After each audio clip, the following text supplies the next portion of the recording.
Okay. You wanna do it now? Yeah, Might as well. yeah, Real I think we quick. can be quick. So Okay. the very first citizens were present, then you have this, the third or fourth sentence. She also states that not only do those that live within the area Going to be effective? yeah, you've got Thank you. the word, Okay, you meant affected, I think. yep, I did. And then later on, that's on my second page, they put on their application, Yep, you said they put on their application that I fixed that. no ground animals and songbirds did not exist? yeah. Okay, you fixed that. Yeah. And then further down there, Tim clarified the water rights issues and that Riverside will be using the Clark Fork River. That might be more explicit if we just said pumping from the Clark Fork River. Okay, Then down below, Perry Jones states that they need explained. got it. And then near the end there, they will be allowed to use more than they are proscribed. Yep, I got that one. Okay. And whatever Lori has. I just had, on the first page, Tim clarifies that they go out for half-mile radius out. Maybe just take the Yep, The other last out. out. Too many outs. got it. That's all I have. With that said, And I gave you an A+. Thanks. Do it. I'll make a motion, we approve the minutes for May 6th with said changes. I would second that motion. All in favor of approving the minutes, say aye. Aye. Aye. All right.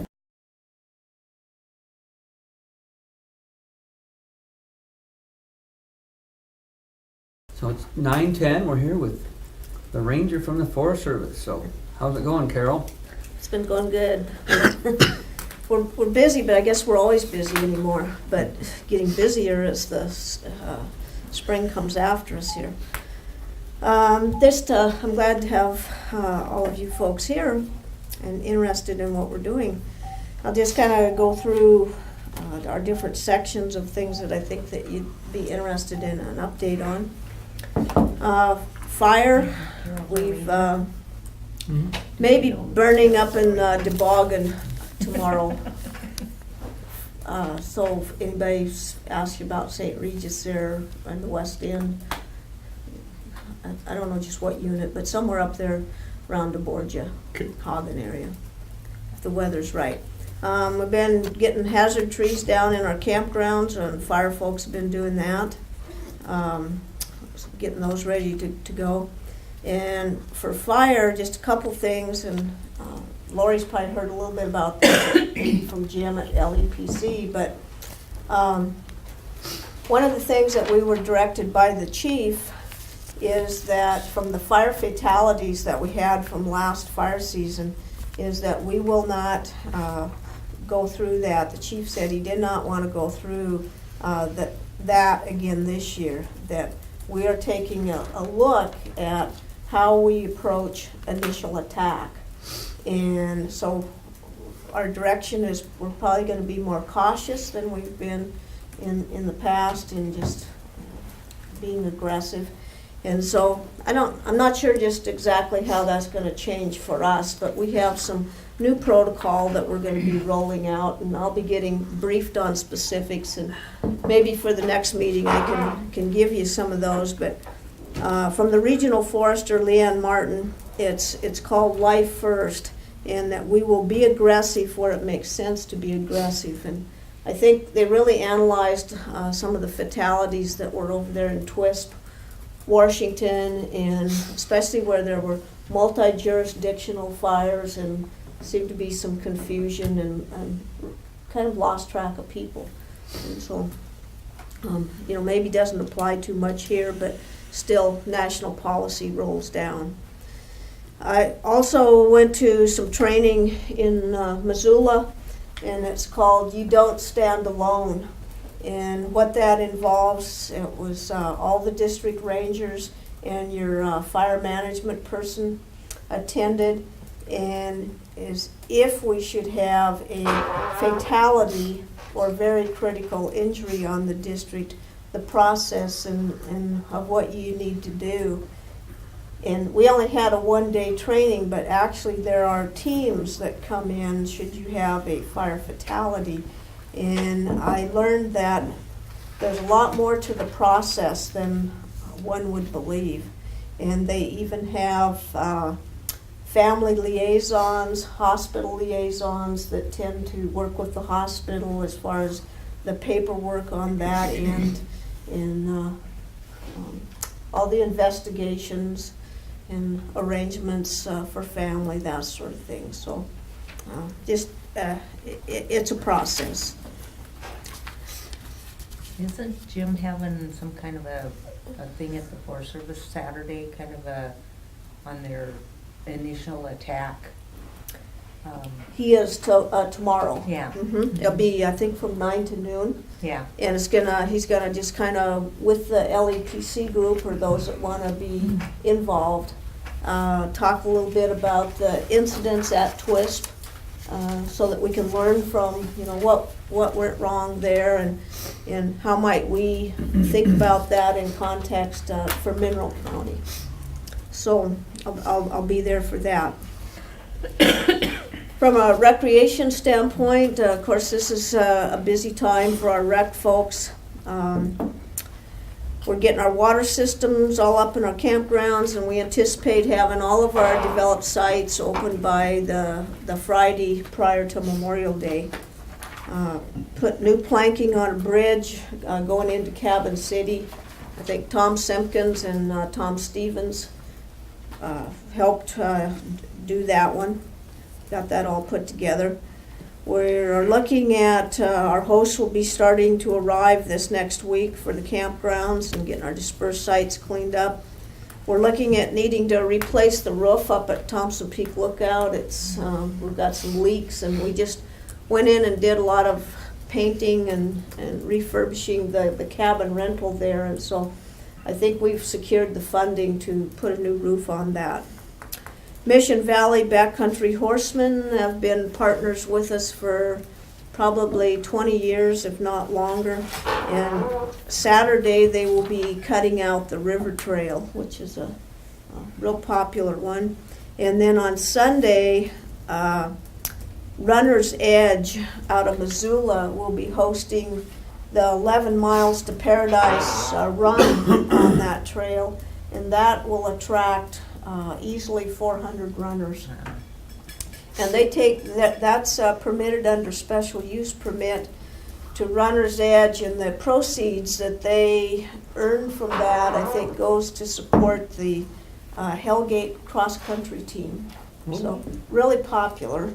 They start at their pre-race activities, and their registration is at Quinn's, and then they have buses that pick them up, take them to the trailhead for the start, pick them up at Ferry Landing to avoid congestion with cars, and then they return back to Quinn's for, I think they have a burger cookout and whatnot. That's part of their registration there at Quinn's. And I think they have a ticket to use the pools. Outdoor school for the 6th graders will be at Savinac the week of the 23rd, and that's been going on. I think Clark Conroe was maybe one of the teachers that started that. It's been a pilot program for outdoor education in the state of Montana, and usually during that week, some years, other school systems have sent teachers over for a day or two to shadow that program, and so that they can take that back and incorporate something into their school. So really an outstanding program for outdoor education for the kids of that age. They really have a good curriculum and a good program. We have acquired about $20,000. We've got up there in Deer Creek, in one of our dispersed sites right in the bottom, we have ATVs that are kind of running up and down the creek and across the banks, and it's getting pretty ugly in there. So we have, through John Hanson and Fisheries, been able to get about $20,000 in money, and to work with Beth in recreation to figure out how we might do some improvements there and get that fixed back up. We also have, let's see, we had a member of the public, I believe from Missoula, called us and reported a pretty large garbage dump up in the Mayo Pit area. And Beth went up and looked at that, and it's pretty sizable. So also the lock was cut off the gate there, and there's been trees cut out so that you can easily drive a vehicle around the gate there in Mayo.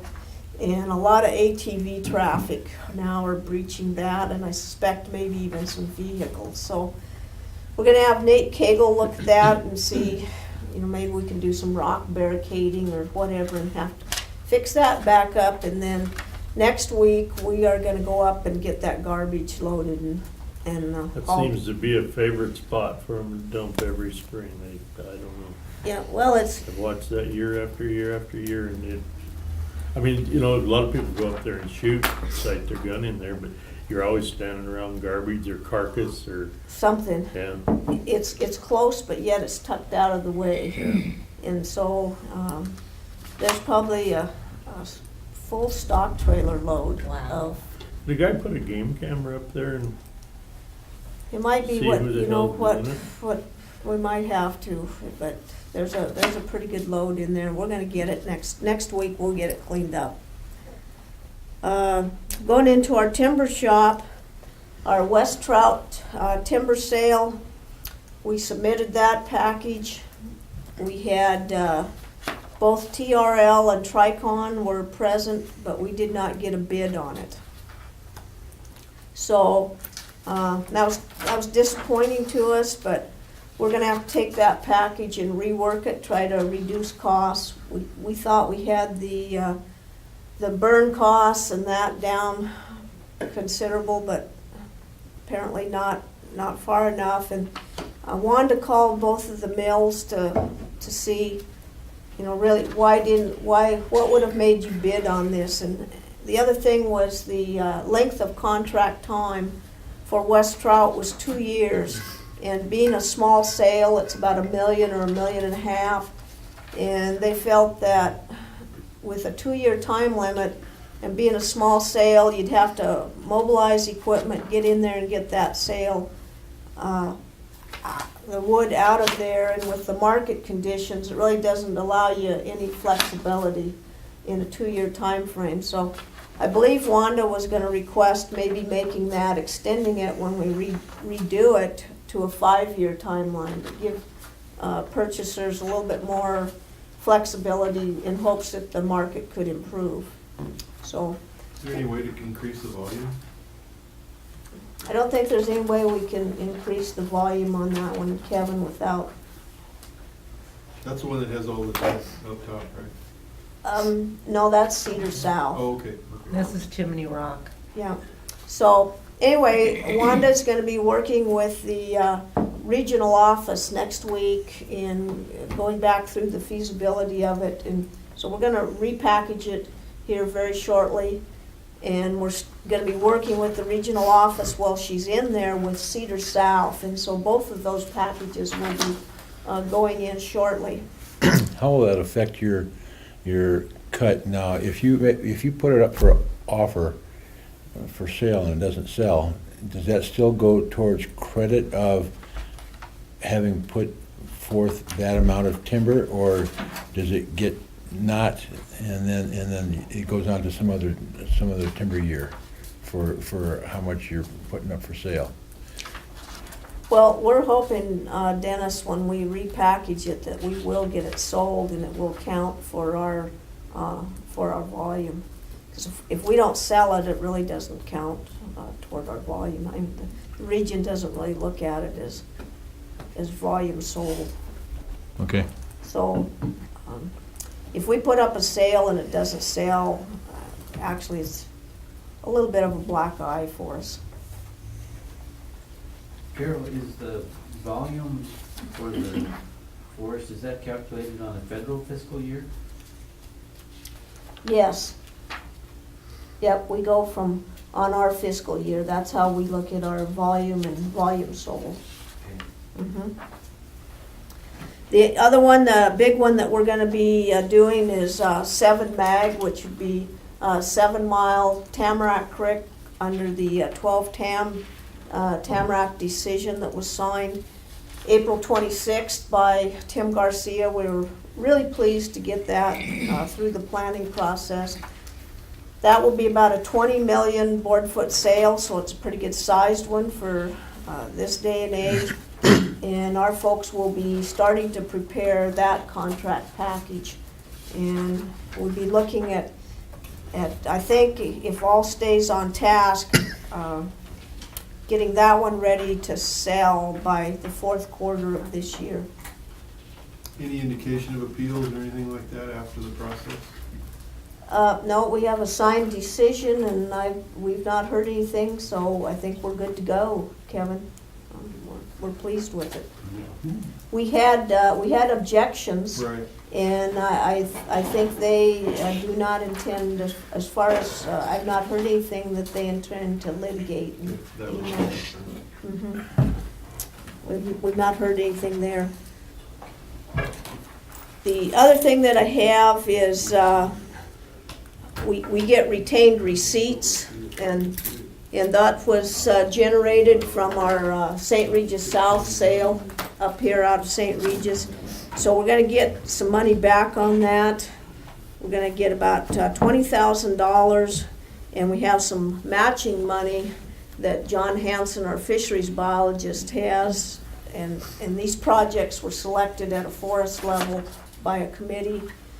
And to relocate and redo another section of road up here in the Cedar Tom, just kind of like what he did last year, a couple more of those sections for fisheries improvement.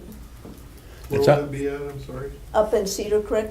Oh, so it's gonna be what, on above what they've done already, or? Yeah, just an extension of just some other They're places. talking about there, you know, where that little beaver pond is going up, they're gonna move it away from the beaver pond, I think over next to the hill Hill there. through there, Somewhere through in that there stretch, anyway. yeah. It was looking good, I was up there Saturday and everything was holding, so. Yeah, I think we can get through this summer, and then they've got some more willow plantings and trying to get the vegetation going. Also, we got about $52,000 out of that account to work on restoration of white bark pine, and that was part of the Cedar Tom NEPA decision as well. And Were they gonna import white pine on that, or are they gonna use it from on-site? It'd be on site.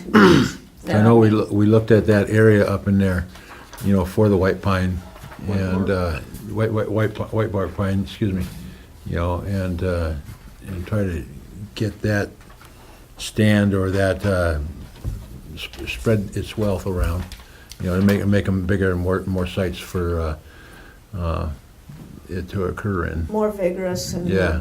so there'll be some thinning of other species out of there and that sort of thing. Is that on Ink Peak there? Mhm, mhm. And then we got about $7,500 to do fuel mitigation up around Thompson Peak Lookout to do some slashing and thinning of some of those little ladder fuels to protect the infrastructure that we have up there, which I was glad to see because that's getting pretty thick. The other thing that I have is in timber is Eddie Bringenberg, who runs our pre-sale programs, been on the district for a long time, really been a great employee, and does a lot of teaching of our cruising throughout the entire region, is going to retire at the end of December, so he's going to be a hard person with these years of experience to replace. And Beth Kennedy, who is our recreation program manager for Superior and Plains T Falls, is going to retire at the end of September. So 2 people that have had a lot of years on the district. And our hiring process is not quick.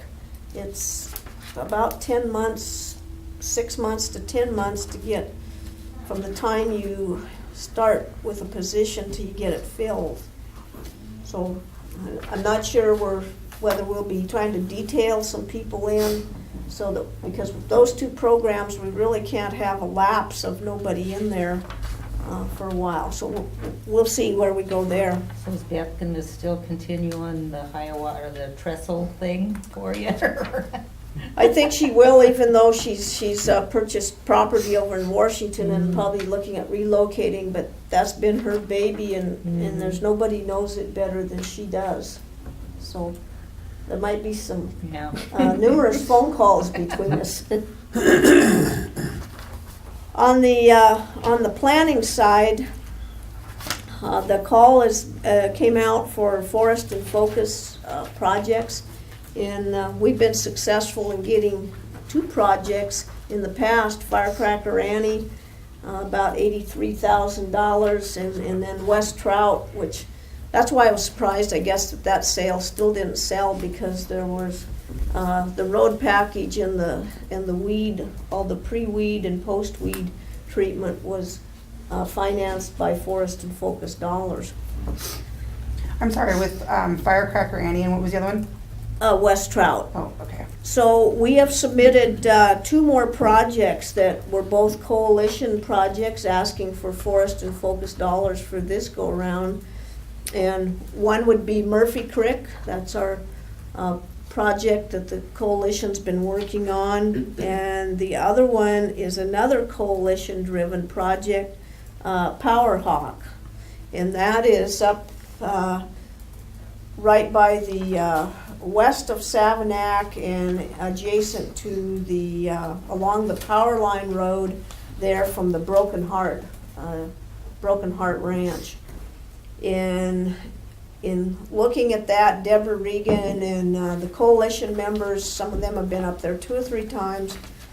There's a lot of weeds in there along that Power Line Road that's now beyond the road that needs treated. There's stands in there that need some pre-commercial thinning, and there's also some overstorage. There's some timber volume in there that now needs to come out. The stands are starting to kind of fall apart. And so we have put together a proposal for each of those. Hopefully we'll get at least one. And Kevin helped draft some letters of support for those from the coalition, and he drafted some that I'm hoping that we could get for you folks to sign. And then at the coalition meeting, I believe it was Angelo brought up to Aaron Phelps about a roadside salvage project up there along South Fork Fish or West Fork Fish. Was that West Fork, I think. West Fork, or Mhm. I get the forks. Yeah, me too. I think it's the one going up to the hole in the wall. West Fork, or I probably call it South Fork. North Fork? Well, then the letters are wrong, because I put South Fork Fish, because that's what I was told. Let me go check. I think it is South Fork. Maybe it is. Yeah, I think Tim it's said South Fork. North Huh? I think Tim said it was North Fork, didn't he? He's Well, gonna go make sure. I don't think in the letter Or West whether it's Fork. the south or the west, I don't think that's gonna matter. It's the They're not project, gonna so. know. Fish crack. Up there where it burnt, you know? Yeah. And that, apparently that material is continuing to come down across the road, and so Vicki Burkhart was working on that, and I said, well, I'm at it, I could probably get you some letters of support. So there's one in here for that project as well.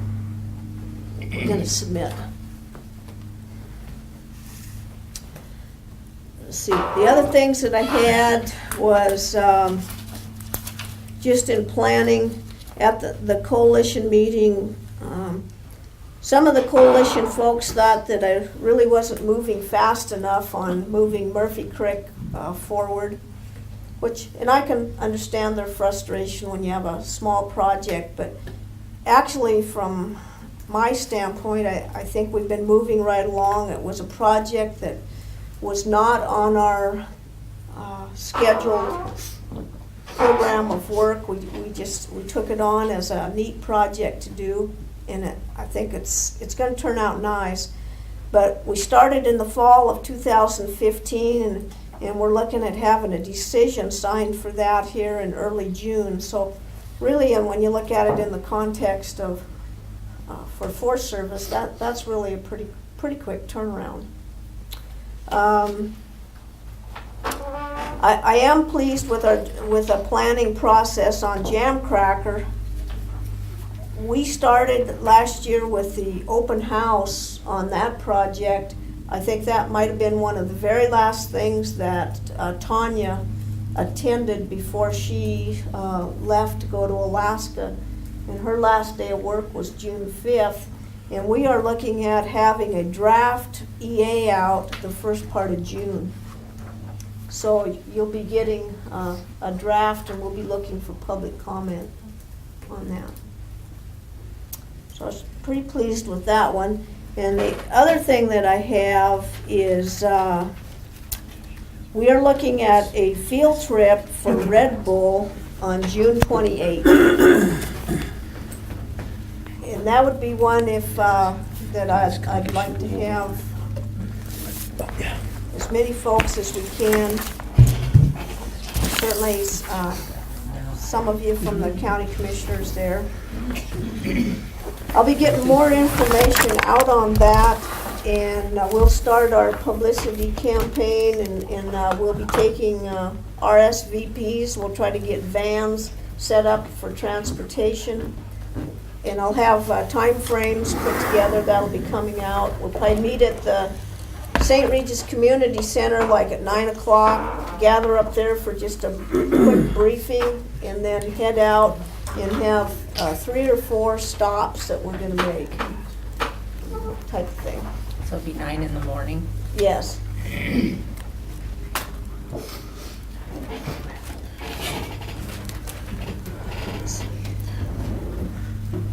So Carol, before, on the Red Bull, we had access problems because of the snow. And is that pretty much taken care of now? The snow is melted out for getting in there to have a look at it before the field trip?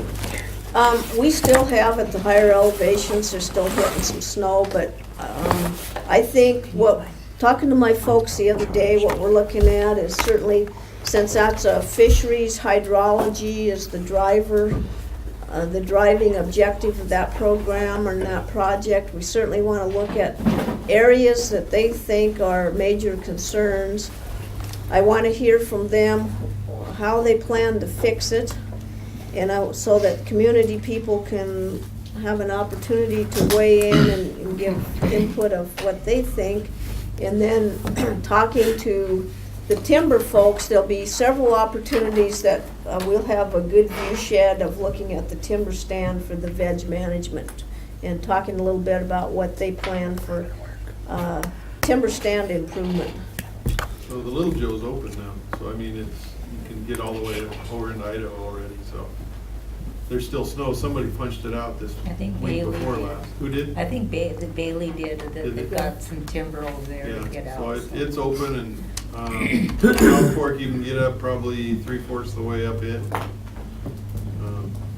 Camel's Hump you can get all the way over the other side, and then you run into some on the north-facing slope over there. So it's open enough faster than, I haven't been up Trout Creek, but Cedar Creek was open, we made it all the way up to the top. Oh, did you? Yeah, on motorcycles, so I mean, a 4x4 or something like that could get further than we did, so. Yeah, I think last I heard, I think Mike Gullett said that you could almost make it to the Hard Lake Corner on Trout Creek, so. Okay. Which for this time of year is Yeah, phenomenal. it usually is, well, A lot of times Memorial Day, you can't get much Yeah. further than that. Do you have plans to cut out some of these roads? 12 miles is pretty bad as far as timber across it. Camel's Hump's the same. There's a lot of them that got trees down across. We have the fire crew, when they haven't been burning, that's what they've been doing. Kevin is trying to get access put up. Green Creek was bad. And they have. had to all cut the out roads two. are that way this Yeah. year. And I'm expecting our A trails. lot of that was will be last the fall same. too. Mhm. Okay, just a reminder that RAC projects are due May 20th, so if anybody from the community has, or you know of somebody that has a project, they could come in, get an application. We'd be willing to if they need some help filling out an application, we have folks that could help with that. We're still looking for some RAC members, so if anybody knows, I'm gonna probably start calling people, trying to see if we can fill some slots. I had Tim, as I mentioned earlier, Tim Garcia and the 2 program managers came out last week. We went up and looked at the hazardous, the tailings up in Flat Creek. They'd never seen that. Tim is going to be, I think he probably has by this time, briefed Leanne Martin, the regional forester, on that project, because we will be a partner in it. ASARCO and the DEQ are the lead, but the lower part of Flat Creek in there is ours, and with the lesser amount of cleanup, and so we actually will be a partner on that project. I did have a request from Susan, is it Avery's or Avery's that live up Pardee? Avery. Susan came in and she was saying that up where they live, after you leave the county road, that the forest road was really in bad shape. I haven't been up to see it yet, and Nate hasn't either, but she was requesting if we could grade that. And normally we don't grade just for personal residence unless we have projects up there, but I am gonna go take a look at it, or have Nate and see. That road all the way to the top needs some help. You're gonna lose it. It's like Flat Creek Road all the way to the top. Okay. They both they're narrow, they're grown in, they're washing out in spots, they're getting right down to the rock base. Both those roads are, they're in need of some form of care. I don't know whether you call it recreation or what you call it, but they need some attention. Some attention. There's spots on the Flat Creek piece where, well, and even on the Pardee side going up to the top, the brush is in such that, and then the road prism is such that if you're in one or the other, you're not gonna make it. And you better have your mirrors pulled in if you're driving a vehicle up there, so. I would think that the Flat Creek Road, Kevin, with the jam cracker sale, would be able to do some improvements on that one. I just hope you don't close it, because it's one of the few left. I mean, it reminds me of the Cedar Creek Road that was shut down, so. It's gonna be very integral on EPA is gonna try to mitigate Stimson property. So it's gonna get opened up and used. Well, this will be well above the Mining bottom of Flat activity. Creek. I'm talking about once you leave Oh, Flat up Creek around and and head up. go head up to the Yeah, that's the divide. part we're gonna lose it. Yeah. It's not a real good road anyway, but it's a very How's strong that- recreational road, and it leads to the top, and it's a loop that people use a lot. Like How's that- Slowway was before it was closed, and like Pardee continues to be, so. So if Stimson authorizes EPA to mitigate their property, Stimson can improve that road? It's on their property. I would think so.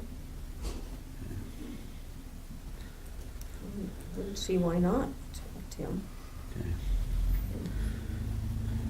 Okay, just a couple other things. We looked at a list of firewood gates. We've been keeping gates that people call in and suggest, and also at our public meeting that we had in St. Regis, Rachel had gates or roads that were highlighted on a map, and so that'll be coming out. I think probably they're gonna submit an article to the paper for you on that, to get that published, as what gates or roads are gonna be open. Oh, okay. I think the only other thing there that I have is, I've mentioned in some of my other times I've been here, is we're still working with Mr. Clapp that lives up on Windfall Creek. With the Forest Service had filed an in-stream flow water rights on Trout Creek, and Mr. Clapp has filed an objection to that. So we're continuing to work with him on that. On special uses and lands, we have been working with, continuing to work with Bonneville Power. They are looking at starting somewhere in August, first part to the middle part of August, in putting their fiber optic from their Taft substation to their radio site up on Bald Mountain. And I believe they have made some kind of an agreement to rent Turner's property in the bottom there at Taft as a staging area for their equipment. So with the highway department using Taft for some of that staging, and then Bonneville Power there on Turner's property, winding your way through all of that to get to the Hiawatha is going to be congested. And then if you add water trucks going to the Aegean mine, so anything up there in Rainy Creek or Taft is going to be congested this summer. Well, it's already congested with half of Idaho over there with their ATVs, so it's fifth wheelers and everything else. Yeah, so it's going to be a busy place. Northwestern Energy was they started last year doing their line maintenance from up here in Cedar Creek all the way to Saltese, and then about mid-season they and their contractor parted ways, and so the work halted. And then we got a request this year. They were doing it with primarily hand crews, and just doing some brushing, taking out dead cottonwood or cottonwoods that were leaning and other trees that were encroaching into their line. And they had approached me this year about using less hand crews and using a slash buster in there to where a slash buster could access.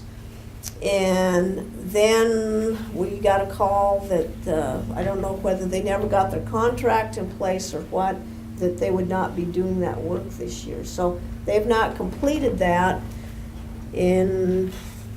I think they may be running into some contract issues, but I'm not sure.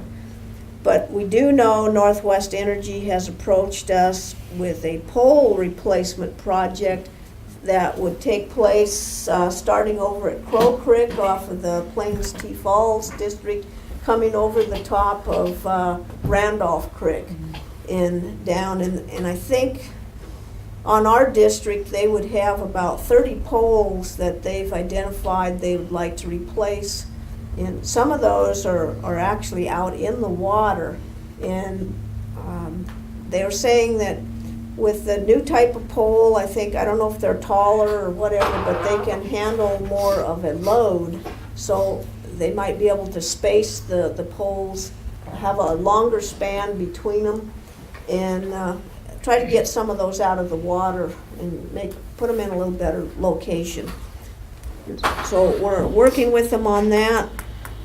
And then the other thing from lands is for our Murphy Creek project. One of the things that I had mentioned with the coalition is, since it's all surrounded by private property, before we can do any implementation, we need to have an official survey done of that so that we know where we are. And it's not conclusive at this time, but it looks like that road access and possibly a pond on the Black Bear Ranch is in trespass, is actually on Forest Service. And there may be trespass of Forest Service on what will end up maybe black bear. So as you can see, the need of, before you start implementing, why you need to make sure you have a current survey. So be working with that. Had an opportunity here a couple weeks ago. The regional forester met with all of the rangers, and Tim Garcia, just a few things that she had is that she said she foresees no major changes. This is from the chief for the last of the Obama administration. October 17th, the chief is having a chief's review of Region 1, and they will be coming to Missoula. in October, and they'll be here. All of the deputy staff out of the Washington office will be in Missoula for that week. And some of their people will be coming in July to help set this up. And Leanne said that communities and collaboration is kind of the theme, as I understood it, for this Chiefs review. And so I'm really hoping that I can pitch that, since we're pretty close to Missoula, that maybe during that week that we would have an opportunity to get the chief and the chief staff to come to Superior and maybe go out to look at our Murphy Creek project that the collaborative team has helped put together. So we'll see. And Would then you need any kind of support letters or anything like that for that to encourage them, or is that going to be beyond their scheduling capability? I don't at this time, Dennis, but I'm gonna pitch it to Tim Garcia and Leanne Martin that if there's an opportunity, and I'm assuming they're gonna be taking field trips based out of Missoula, and we're, what are we? Perfect. 50 minutes away by interstate, and we're only 4.5 miles out of town here. I think it would be a good opportunity to get the chief and the chief staff out here to Mineral County. So I'm going to make my pitch early and see if we can be successful.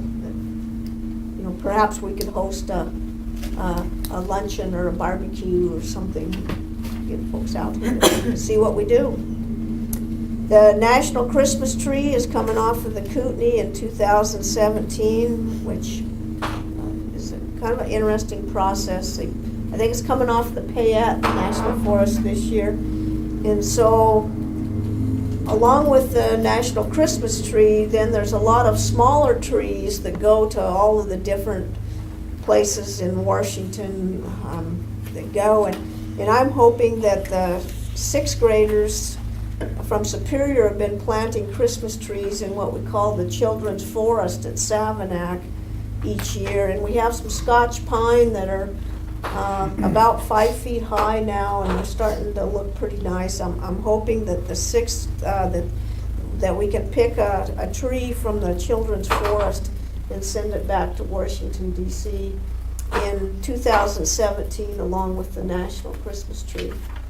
And there's also a program where you can send Christmas trees to our troops that are overseas, and I think that would be a neat thing for the kids to do, where they could get some publicity for their project. So that's kind of what I have, and so if there's questions, that's what we're doing. I had sent out a email yesterday late regarding stewardship authority to Leanne Martin. Did you have a chance to review that yet, Carol? I didn't. Mr. Turnipseed had sent us that previous. I saw that, but I haven't had a chance to read So it. I guess it talks about local authority or local contracting versus the infinite quantity, infinite whatever that you're tied to in a lot of occasions for thinning and pre-commercial thinning and tree planting and that sort of thing. I need feedback. I don't want to move ahead representing the Mineral County Resource Coalition myself without getting feedback from both the Forest Service. Is this going to be another impediment to you getting things done? And then I need to hear from the commissioners, because it does deal with local contractors, keeping the money local, supporting the local economy, that kind of thing. But it's the Lolo Restoration Committee that's heading it up. And so we need to consider whether we're going to sign on with them on this. So I do ask for your perusal and feedback of that, so we can be correctly represented as far as, so far the comments, all but one are in favor of signing it. And the one that's not in favor has some really good points, and I've asked to be able to share his comments with the group as a whole, and I have yet to hear back from him. So, and I just got that comment this morning. So. But it's Jim Marty, and he has some real good points as to why it's basically his opinion of it is that it takes the decision-making process as to the type of contract and whatever further away from the district ranger and puts it more at the regional and Washington levels.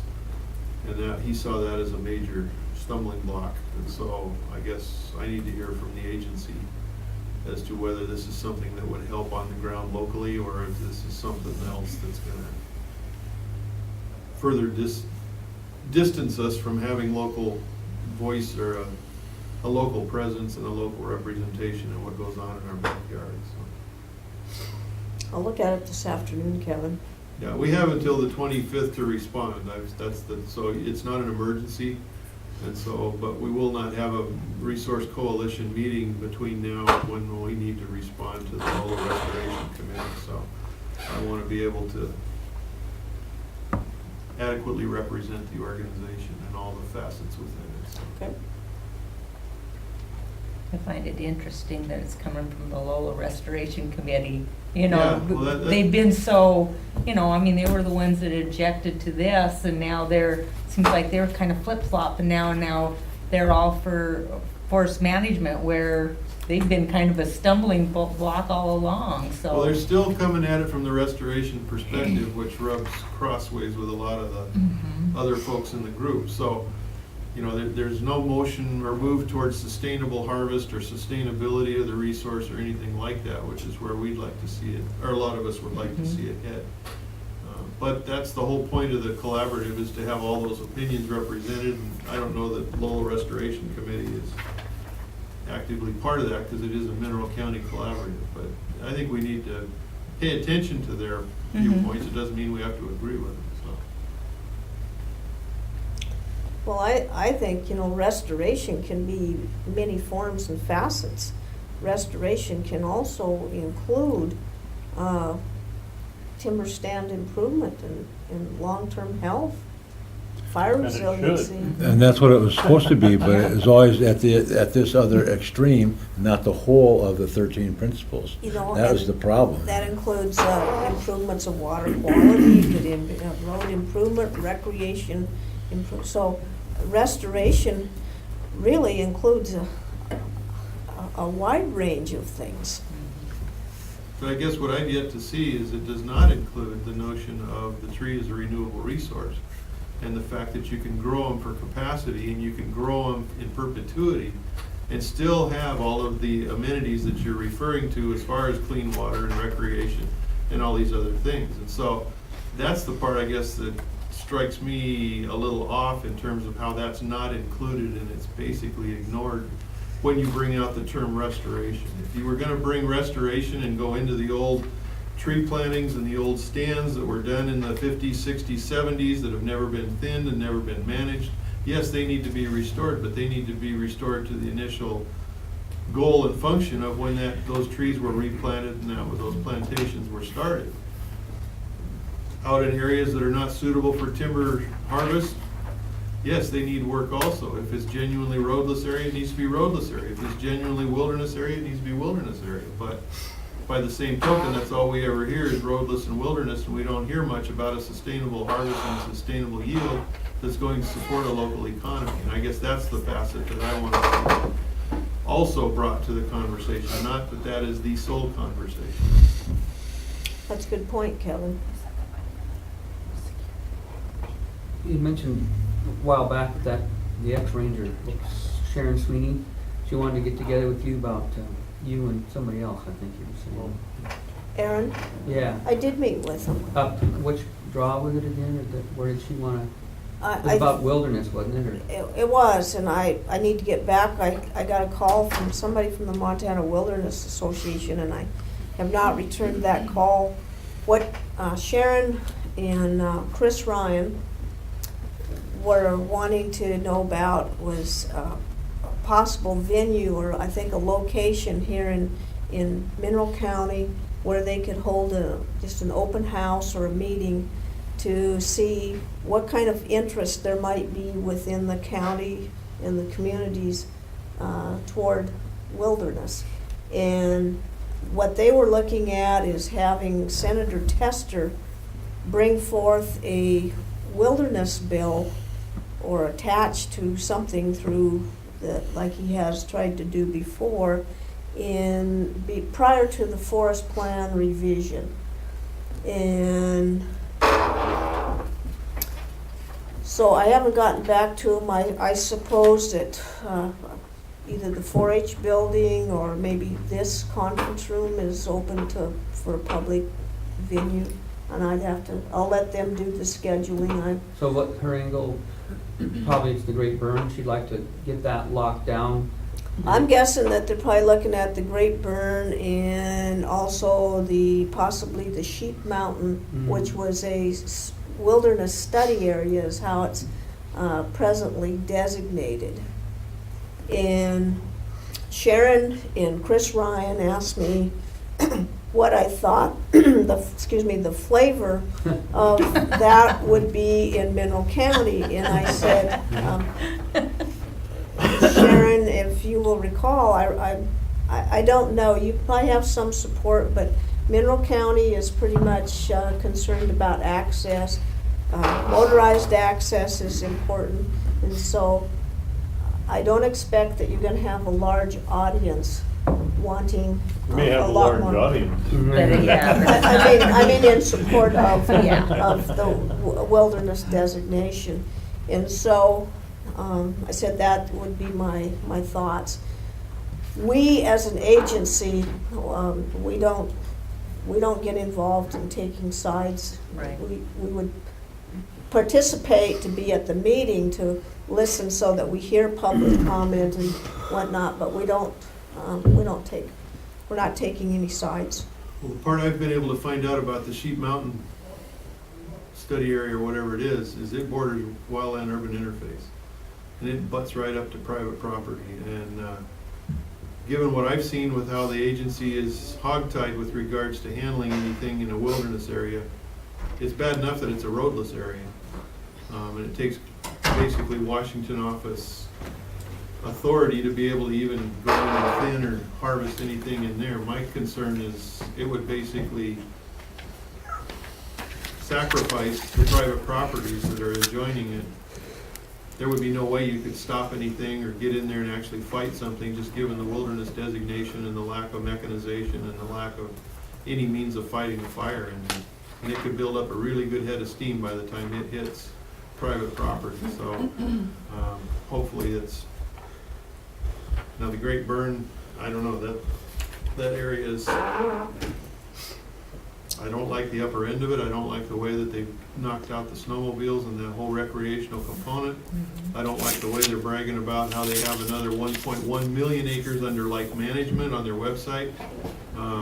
So it's not just the Great Burn that causes a burr under my saddle. If it was just the Great Burn, and if it met the true language of land that is truly untrammeled by man, and that's the originating language in the legislation, but I don't believe that's the case looking at the historical use of the Great Burn area. So I don't know, it'll be interesting to see what the public wants. That's my opinion. I think that, in reference to the Mineral County already having said its say to the resource use plan, that no more wilderness or wilderness by any other name, restricted areas of access, there shall be no more. We're not supposed to be Mineral County National Park, okay? And that's the whole purpose of the resource use plan, and what the commissioners signed on to as an official direction from them for official input. And they need to get it through their heads that has to take a precedence, and giving guidance to the Forest Service on how they're doing, and to keep trying to go in through the back door, bypassing the steps that have already been taken by our representatives. And so that it's a key thing. They need to butt out. That's what it amounts to. I told Sharon and Chris, I said that one of the things that, one avenue that you might look at, of course, I don't know that they found much favor with my suggestion, was that you might garner some support in Mineral County for the Great Burn to be designated wilderness if you gave up the Heart and Pearl Basin Yeah. and the portion of the Great Burn that's on Superior Ranger District. Yeah. Because that would help our recreation right there. That would help our recreation, so I They said, used to be able to go to the Great Burn in that portion of it. that's correct. So I said, you might find support in Mineral County for designation of wilderness, If they wanted to compromise. but they- if there was compromise. So I don't know, but as an agency, we're not taking any sides of that. Well, thank you for that suggestion, Carol. Yeah. So, I was just throwing that out as a saying, because if there isn't some compromise, you're probably gonna look at the same impasse that's been from all of this time. So, that would be something that they might find favor with, I don't know. Well, Tester pretty much ignores us anyway. But the Idaho side, they have roaded area right next to the Great Burn. Yeah. The whole two maps are totally inconsistent. Mm-hmm. And if Idaho can't give up paved road, something too. for the Great Burn, why does it all have to be pushed over on the Montana side? Idaho's smarter. No, you get in Idaho and you can go everywhere on four-wheelers. huh? Well, I mean, they have wilderness area there, but it's not congruent with the Montana side. And it's really hard to find a map of that thing. Everything you reference for Great Burn goes to the Great Burn Study Group. There's Forest Service has very little information out there on the Great Burn. There is, Mrs. Wooley. If I can ask two questions. One is, I was going to ask what was the designation of the Great Burn, because I know part of it's in Sanders County, part of it's in Idaho, in Mineral County. And so do they have a specific, the Great Burn it's a proposed, okay, so it is, Proposed it's wilderness. delineated somewhere that I could see online or something? yes, it is delineated. Okay. And the other question is, do you know if Senator Tester has plans for including more wilderness areas in Sanders County? Are you aware of that? I can't speak to Is it the that. Cherry Creek area? I don't know, is that, Scotsman's Peak, I know, well, yeah, expanding that. but I didn't know if he had something else in consideration that I'm not aware of. Yeah, I'm not sure what he's up Okay. to, or what they are up to. Yeah. Well, I mean, you go to the Wilderness Society and it's you get your blood pressure going here. Okay, well, that's what I know today. All right. Thanks for. Thank you, Carol. You bet. everything Is you your do. schedule packed out for the next 2 or 3 weeks? What's that? Is your schedule packed out for the next 2 or 3 weeks? Pretty much so, but what do you need, Tim? Well, I think I want to have at least a little conversation. I collected a lot of the sustainable yield, On the growth, and I've got some And growth from policy. Bruce to email you. and Tim Love contacted me too and stuff, but I want to try to Pull that pull together. it together and have something for the growth policy. Okay, I have. But I don't want to do is put something in there that really is a misrepresentation. I mean, maybe it's understated, but I don't want to state something that That isn't. isn't.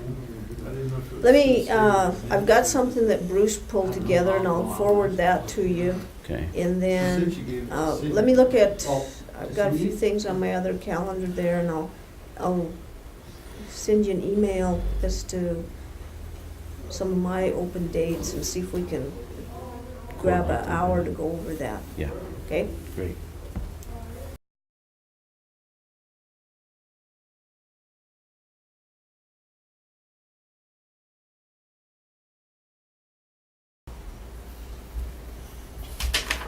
So today, we've got on the agenda here, the Cyr-Iron Mountain Road closure discussion topic. So, Diane McGone, did you want to start off? Okay, as you all know, we're meeting here today to discuss the closure of the Cyr-Iron Mountain Road and to request that measures be taken to remove the barriers erected by private individuals and restore this road to public use. First, I would like to thank the Mineral County Commissioners and Marcia, the county attorney, for considering this issue, and to all of you for being here. I know several people put a lot of hours into this issue. The Cyr-Iron Mountain Road has been used by the public since the early 1900s and probably even before that historically, and fits the description of a public highway which states that once established, a road must continue to be operated as such until abandoned by order of the county commissioners of the county in which it is situated. Therefore, we contend that this road has been closed illegally and that necessary steps should be taken by the county to reopen it. In fact, a petition has been signed by over 150 individuals and presented to the commissioners requesting that this action be taken. And yesterday, after reading the letter to the editor that I wrote for the Mineral Independent, a woman drove all the way out to our house and requested that she be able to sign the petition. So I have her signature to give you guys. I have to do that.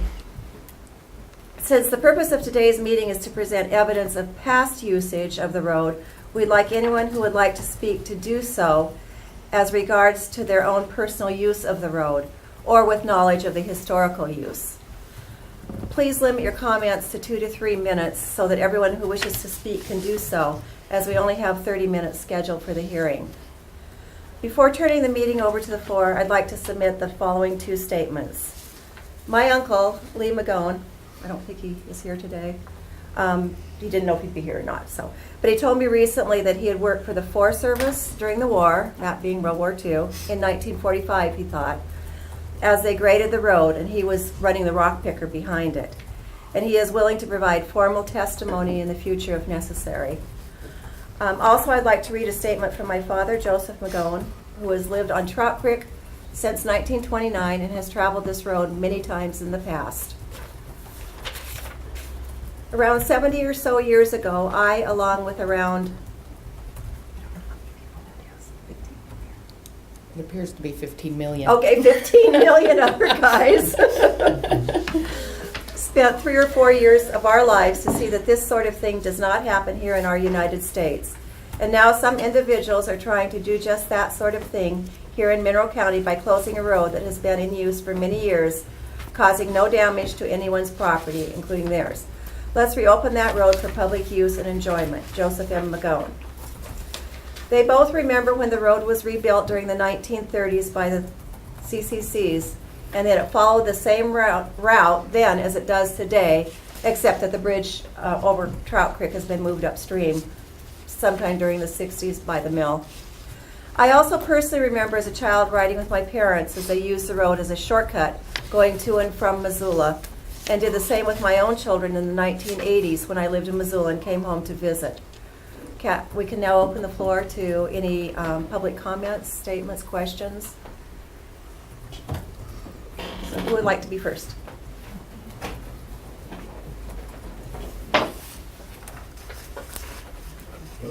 I'll go first, I guess. Okay. My name's Roger Josted. I was born here in Superior. That's 70 years ago. And that's been a road that I haven't used a lot, but I have used it to make shortcuts and just to go hunting on. I worked for the county for 25 years. We drove county trucks on it, hauling gravel. And it was just the road I would like to see left open. It's part of Mineral County. It's part of what was originally here, and I'd like to see it left open. Thank you, Roger. Okay, next.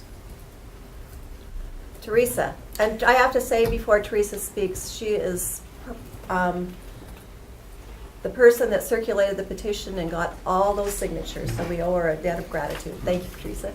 Well, my concern, my mom lives there. And let's just say, it probably won't happen, the river overflows. And let's say we have a derailment somewhere there. How are these people going to get out? Where are they supposed to go? 100 miles up in the woods and find their way out? This is a concern because my mom lives there. That's on Diamond Road. Yep. The people living on Diamond Road, that's an And emergency. anything could happen. Yeah, exactly. We need an emergency access road out of there. And that's about all I really have to say. That's a good point. And if I may, I'm trying to make sure that I'm identifying everybody correctly in my notes. So if you could just make sure that you give your full name before you speak, I would appreciate it. And your last name, Teresa? Simpkins, no Okay. K, S-I-M-K-I-N-S. All right, thank you. I'd like to just address all the road closures, because I think we're putting our firefighters in danger. Excuse me, sir. Closing all these roads. What is your name? Mike Neal. And there was a fire up behind my house a couple of years ago, and the people that lived up there, they had a gate there, and they shut that gate. Firefighters wound up having to cut the lock off in order to get up there. You know, if I hunt, and I hunt these roads, they're full of trees, brush, everything else. It endangers somebody if you go up there. There's no way to get to you. I'm 66 years old. I go up there and have a heart attack. How are you supposed to get up there? The roads are all tore up with brush. There's gates on the roads. All this. I think we need to address the whole thing. All these road closures, not just this one. You know, we are supposed to be all equal citizens of the United States. This land is our land. It doesn't belong to the government, it doesn't belong to the county, it belongs to the people that live here. We have the right to use these roads. And I think it's wrong that they put a gate anywhere on any road. That's what I feel. Well, thank you, Mike. I think that the other thing is if we can get this road reopened, I think it kind of sets a precedence. Right. Marcia, if that's correct. It could. It could, yeah, for the other roads. So, thank you. I'm Lori Johnston, and I'm speaking as a citizen right now. My grandfather, George Johnson, lived at Lozo. He had the ranch there next to where Felsted had their dump. They moved there in the 50s, and he was the mechanic at Diamond International Mill. And for 25 to 30 years, he drove that road every single day to work. We used to travel it. When my mom worked at the mill, I grew up out on Fort Sloop, and both my mom and dad drove that road to work. My grandfather ran his cows up Cougar Gulch, and my sister and I would ride that road on our horses to check on the cows. That road's been in existence and has been used for as long as I can remember, so. Anyway, I just would hate to see a precedent. I mean, there's numerous roads here in Mineral County that has been in existence for years, and there's a lot of them that doesn't have right-of-way. If people now start coming in and well, there's no easement through here, I'm gonna put a gate up. I just don't wanna set a precedent that's, gonna haunt us in years to come.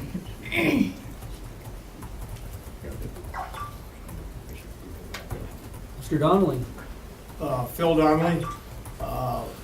As we just mentioned, after we bought the land from George Johnson, we run our cattle up Cougar Gulch for about 25 years. And, that road was built with public funds, taxpayer funds. And there was I understand, a easement written out for the Forest Service, but it was never filed. But it is built with public money, and I consider it a public road.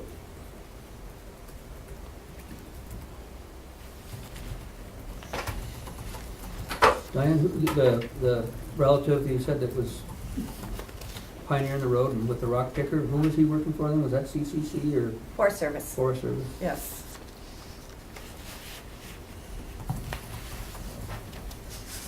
And I know a couple of people have talked about grading that road. Wally, did you grade the road? Yeah, back in the mid-'80s, I worked for the county for 29 years, and I had bladed that road, I know, one time, up over the hill, going back through there, so had a flat tire up there, I remember. Well, didn't Diamond grade it for years too? I'm sure they did.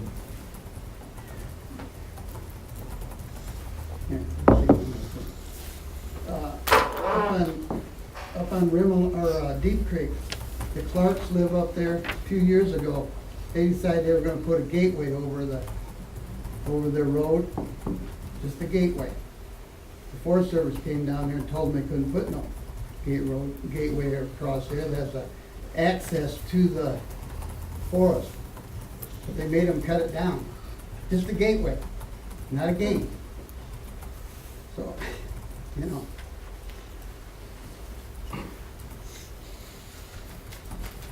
I'm Charles Gatewood. I live on Courts Loop Road, and it's my understanding that the Forest Service numbered that road 344 from its beginning all the way to Trout Creek.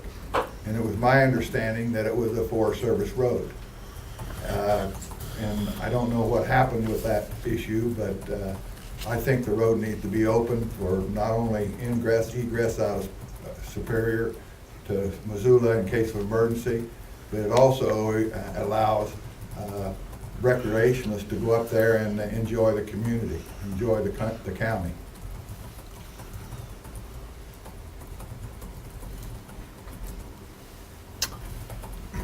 Ma'am? My name is Brian Huberty.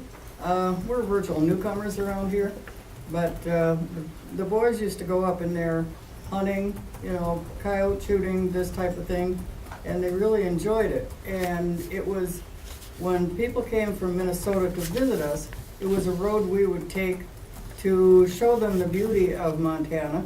Not that Minnesota doesn't have beauty, but it's different.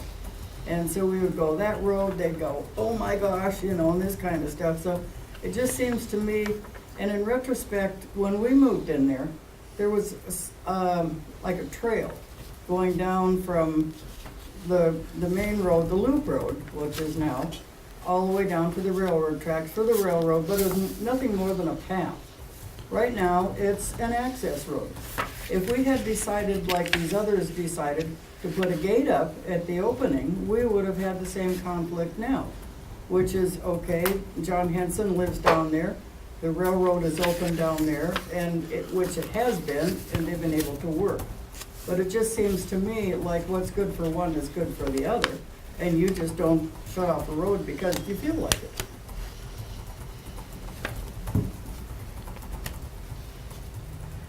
Dennis, you got anything? Yes, Dennis Silderbrand, I have a question for you, Diane. What is the earliest map that you have showing the road? Well, Lori can address that probably. I don't have it in my possession, but there is one available. Yeah, and I had it and I couldn't find it, but Kay Strombo over at the Historical Society, she has a map of 1915 that shows that road going through there. So, you know, it's been in existence since, you know, 100 years. then or before. So. Have you found any earlier than that, Dennis? I haven't looked because I haven't been asked to look. Okay, I just told you that it was available. Okay. And so what Diane's referring to is maybe 10 years ago, myself and others were doing some research, and we had cataloged that area of the Superior District and gone back to stuff that was pre-1906, because that's when the Forest Service became in existence, and for the Lola Forest, and so we wanted to know what where the roads were at the time the Forest Service began their existence in Mineral County, and so that, like I said, that was one of the areas that we were looking at, and subsequently I went to Billings at the successor of the General Land Office, and they have all the maps that were surveyed up through whatever date you wanted, and so I asked them to do a search for me for everything pre-1906 just to see what would come up, and in that process I believe I had seen some maps with that road going through there, and so and that's what I was referring to you about when I had passed information on it, you know, but you never got back to me that you wanted to make a copy or anything like that, so I didn't, you know, and I told Teresa and she didn't, so we're sitting there, but Well, could you make a copy now? Not right now, but Yeah, I think suppose- that this is suppose I a could. cooperative effort, it's not just, I mean, as you know, it's not just me, I mean, there's a lot of people who've been working on this, and part of the reason we're having the meeting today is to make sure we're all, you know, there's been some duplication, obviously, people doing the same thing other people are doing, so, and I know Jerry Gasky's done some stuff too, and my uncle had done some research, so there's been things that appreciate it, is what I'm saying. And you too, Jerry, and whoever. And my Uncle Lee actually was telling me that he went in, you know, Montana became Mineral County became a county off of Missoula County in 1914, thank you. And so prior to that, he went in and researched the commissioner's notes at the place wherever they are in Missoula. And he was able to find, I believe in 1902 or 1903, where a group of citizens from this area approached Missoula County requesting that that road be developed or redone or whatever. But he looked ahead in all the notes and he couldn't find where actually that had been done. But he did find the petition, so, of the county, but that would have been Missoula County at the time.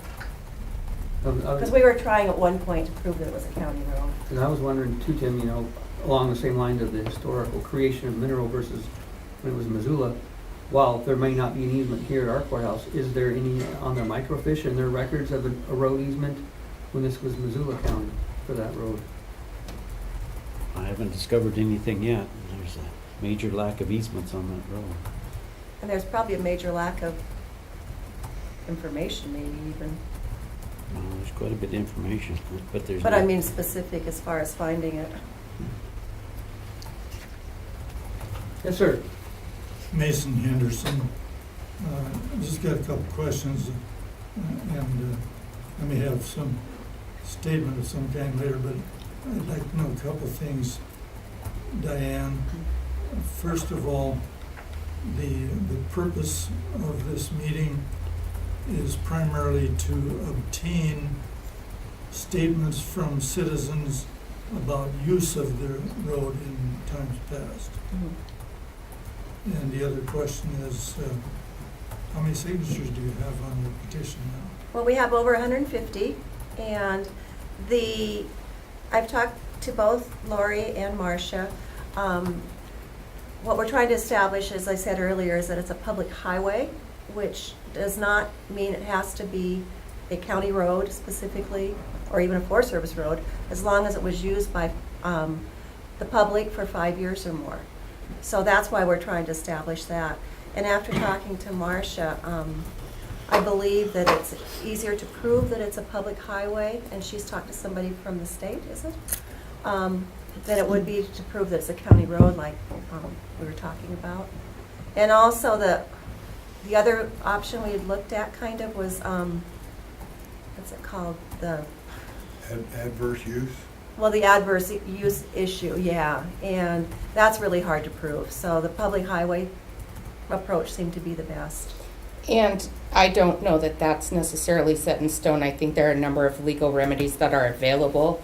And part of my purpose in being here and taking down all of this information is so that I can look at the evidence that we have available and determine what the strongest, case might be in terms of making that, proving that in court if it came to that. I guess I'm ready to make a statement of some kind. First of all, in view of the purpose of this meeting, would it be fair to say that comments about why the buyers did this are kind of a separate issue? Some people have phrased their questions in terms of this person has tried to close that road purposely and without attention to the community at large and its interests there. And it seems to me like that attributing some kind of motive to the Wheatons, I guess, who've, I think are the buyers, attributing a motive to them is probably not appropriate at this time.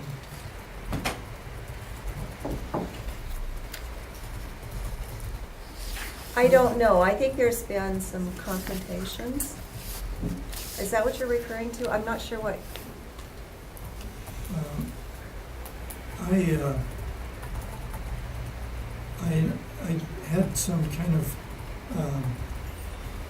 communication with them that they were interested in some equipment, and they'd come down to my place, and I thought I should probably go up and visit with them about the equipment. And it was right about when this first was coming to a head about 2 or 3 years ago. And so I come on the scene there just as a neighbor of Paul Wheaton. And he was very much on the defensive at that time because he had threats to his life. He had had people harassing him from time to time. And in fact, he has said to me that that's why he built the berms there. I never have asked Paul what he's doing. I haven't asked him what's going on back there. I haven't been across the road except twice.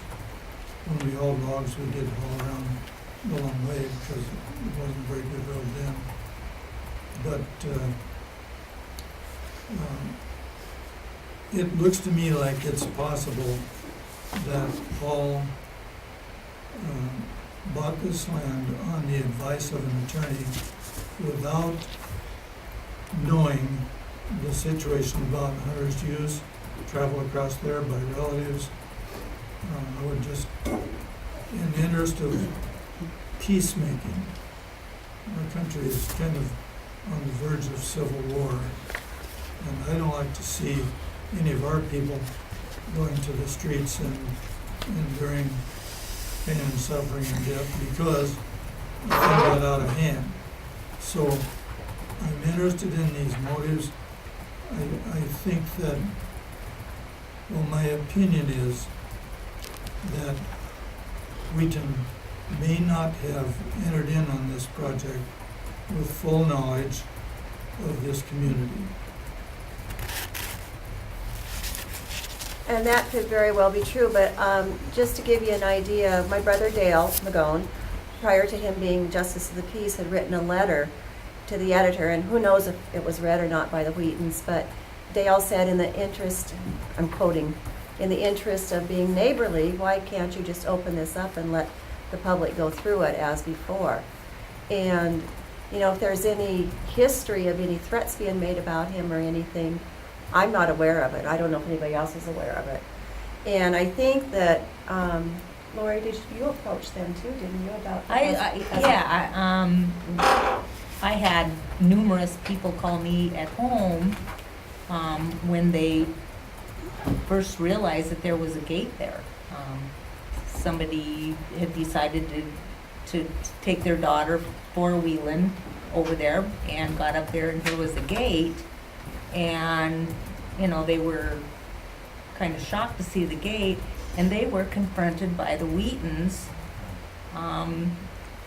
harassed by the Wheatons, and he was concerned because he had his little daughter there. I mean, they had guns and was kind of concerned about that, and and I had, you know, numerous other ones, so I approached the Wheatons to sit down and just try to talk to them, you know, say, you know, this isn't, we're trying to be neighborly. I mean, this road has been in existence for years and years and years. People are used to traveling this road. You know, is there, you know, there's places that they could have gated other than the main road through there to keep them from being on their property. And, I mean, they were just totally against it. Nope, we don't want anybody up there. We don't want anybody knowing what we're doing up there, and just to stay away. And he pretty much told me that if they were confronted, I mean, they were ready to shoot somebody. So, you know, I mean, that was, you know, a shock to me. And, you know, that's, I tried to sit down, you know, and talk to them, and they were not ready to listen or anything else. So, I tried. So does that help, Mason? Well, in a way it does.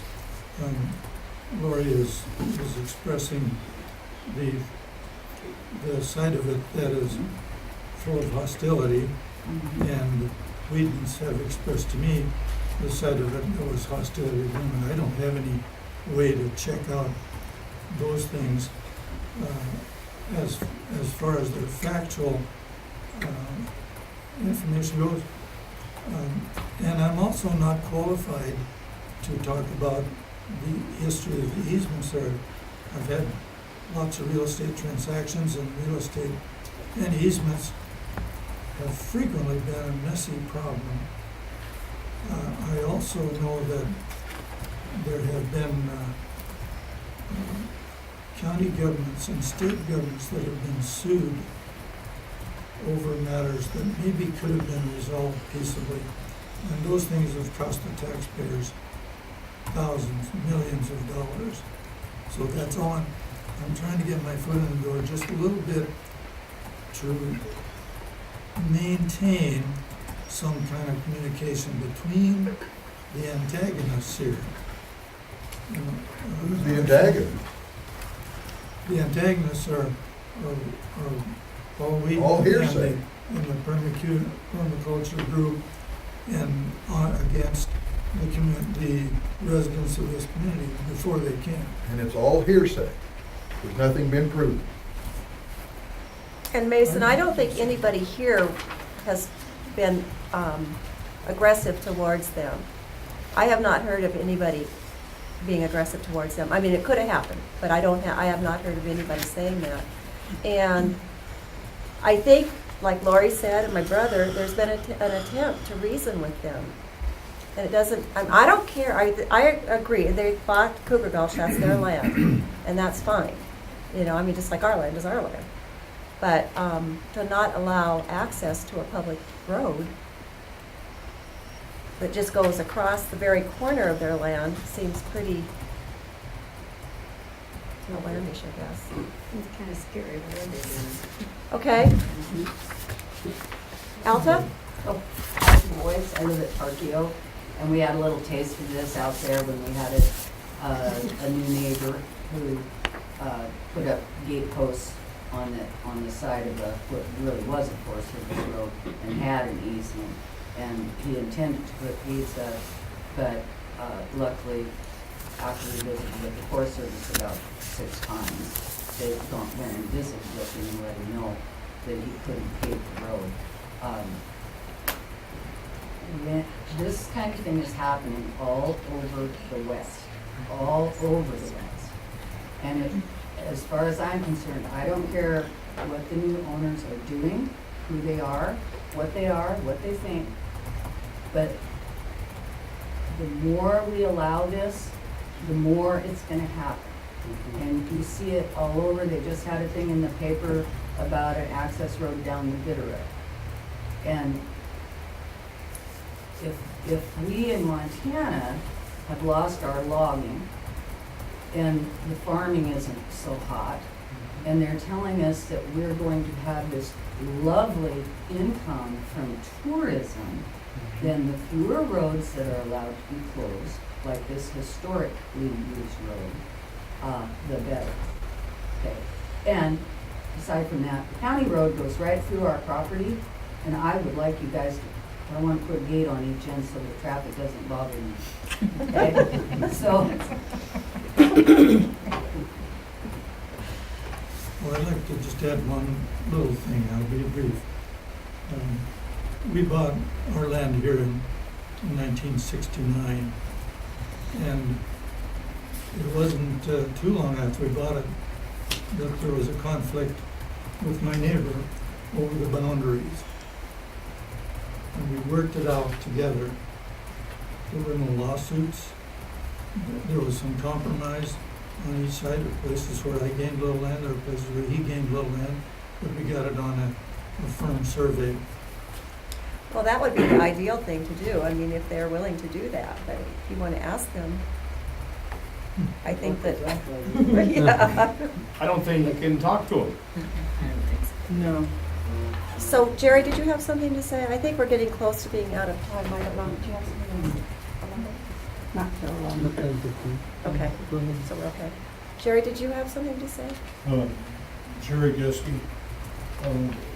Geographically, you've got the mountain on one side, you've got the river on the other side. Back in the days of the Cedar Creek Gold Rush, that gold rush was one of the many reasons for the existence of Missoula. The amount of traffic through that area must have been incredible.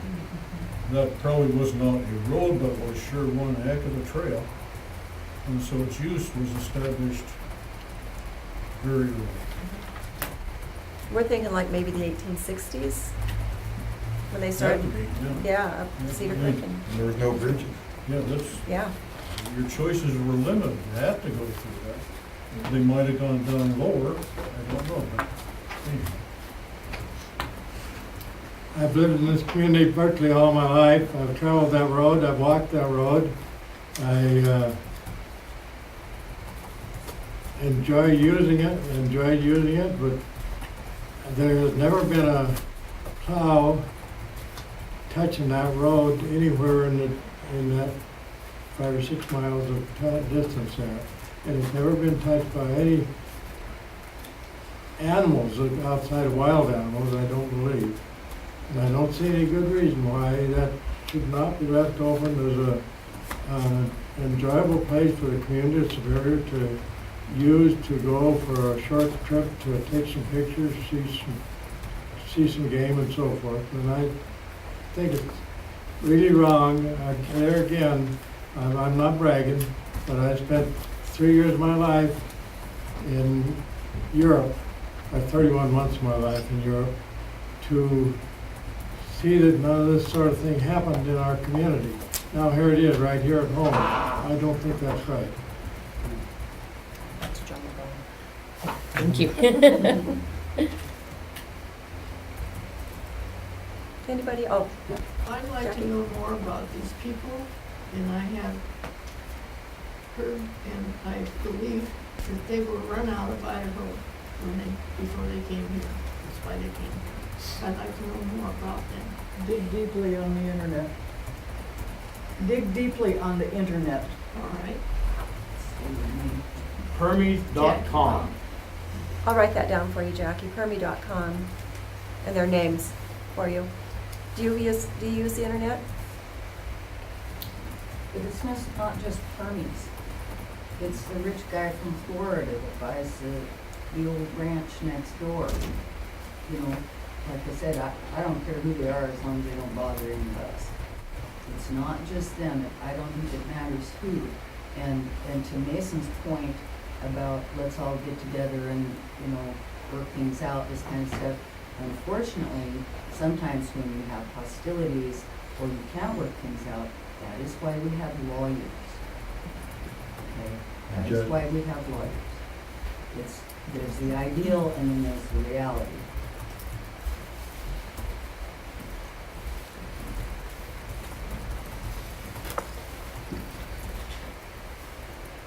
Grant? That's what I don't understand, is that road's been there a long time. What gives a private person the right to close it off? And then why would the county agree with it? There's gotta be a reason why the county would agree with it. I'd love to know what that is. Well, I don't think the county necessarily agreed with him. I think if the county agreed with them, we wouldn't be here. Yeah. Grant, just did if it. I may, and Marcia can correct me on this, if it were identified as an actual county road, there are specific states in specific steps in Montana law that says how to deal with it. But we haven't been able to. It doesn't have to be a county road. There's the right of adverse possession. The That's people- true. It's just that the there's. People have the right of adverse possession. Yes, that's true. In I- eminent domain. And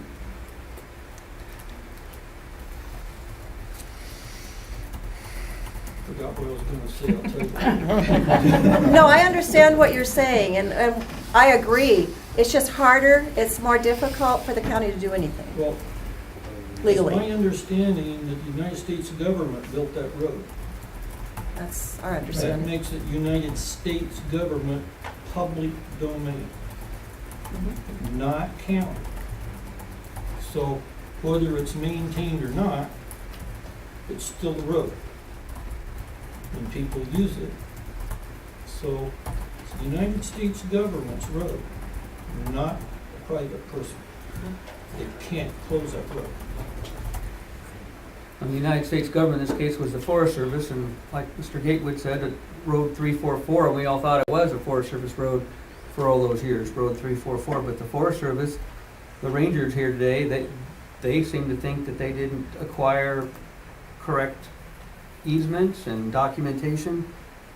I don't know what happened with the United States abandoning the idea that it is their road, but There are sections through there that of right-of-way that is recorded, but it's piecemeal, it's not through the whole thing, but there is, and it even says, Forest Service Road 344, there are sections that they do have right-of-way through there, but they didn't continue it. And do the people have a deed to that road? Because it has to have a deed to it or they can't close it. It's gotta have a deed. If they don't have a deed to that road, the Forest Service didn't deed that to those people, or which entity built it, have to have a deed to close that road. Can't close a public right of way.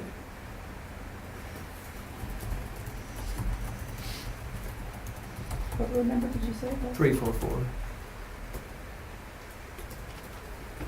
Yeah, it would really be nice if the United States government was here standing up to protect that road, but like you said, between the CCC and the U.S. Forest Service, it sounds like they were the ones that put most of the blood, sweat, and tears into building the road, but for some reason they think that there's no value in pursuing it. So now we're here at the county level to see if there's anything we can do. Well, it still makes it a United States government road, whether they like it or not, if there's no deed. You've gotta have a deed. If you're gonna close a road off, if I got a deed to the front street out here, I can close it off. But if I don't, I can't. So, This is Huberty. Thank you. Why would they not be interested in being here? The other entities that are involved in this. Like you said, they've dropped it down to the county level. Mhm. Why aren't they interested? You know, Carol? What was the question? I'm sorry. Well, why, okay, like you said, everything's been dropped down to the county level.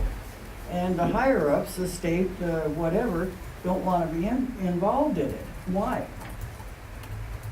They don't wanna be involved in this argument, whatever you wanna call it. Well, I have to say something. I have to speak to Carol's defense. She knew about this meeting like 5 minutes before the No, meeting. I'm not condemning Carol. No, I know. I'm just curious as to why we don't have anything higher up interested in helping us. No, I'm not condemning her. I know you're not condemning her. I just wanted to say Not that she's for being put me. on the I'm spot. just- Oh, I just thought she might have some feedback about where the Forest Service's stance on their Forest Service Road 344, why it went away.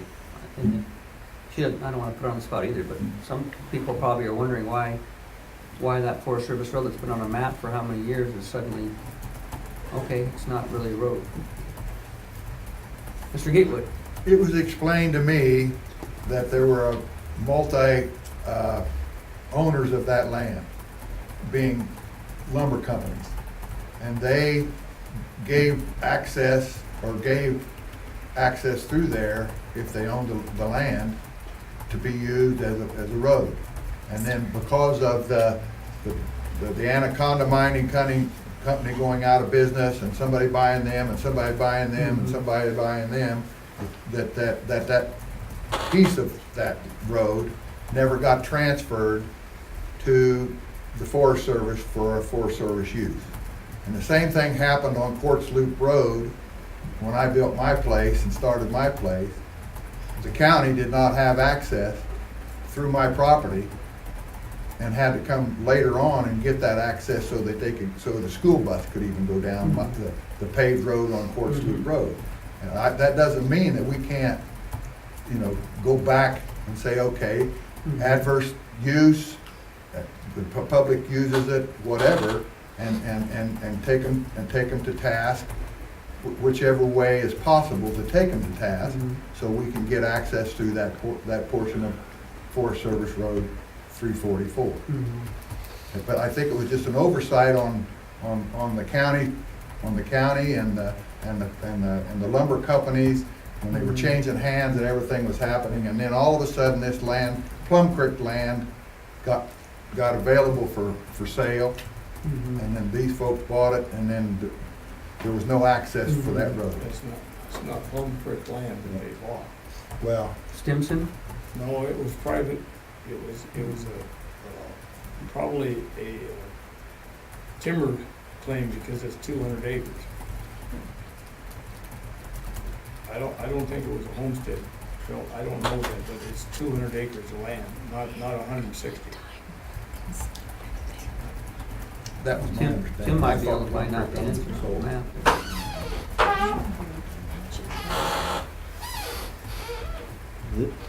This piece here is the Woodland Acres, and that's a 120 acre piece. What they bought up there, the Wheatons bought up there was 200 acres. Oh, 200. And that was in private ownership from the early 20s up into the Yes, that's right. 30s, and then the most recent purchaser of that property was Stimson. And so Woodland LLC purchased it from Stimson. And Diamond owned it before that. I didn't see that. Stimson bought it from Diamond.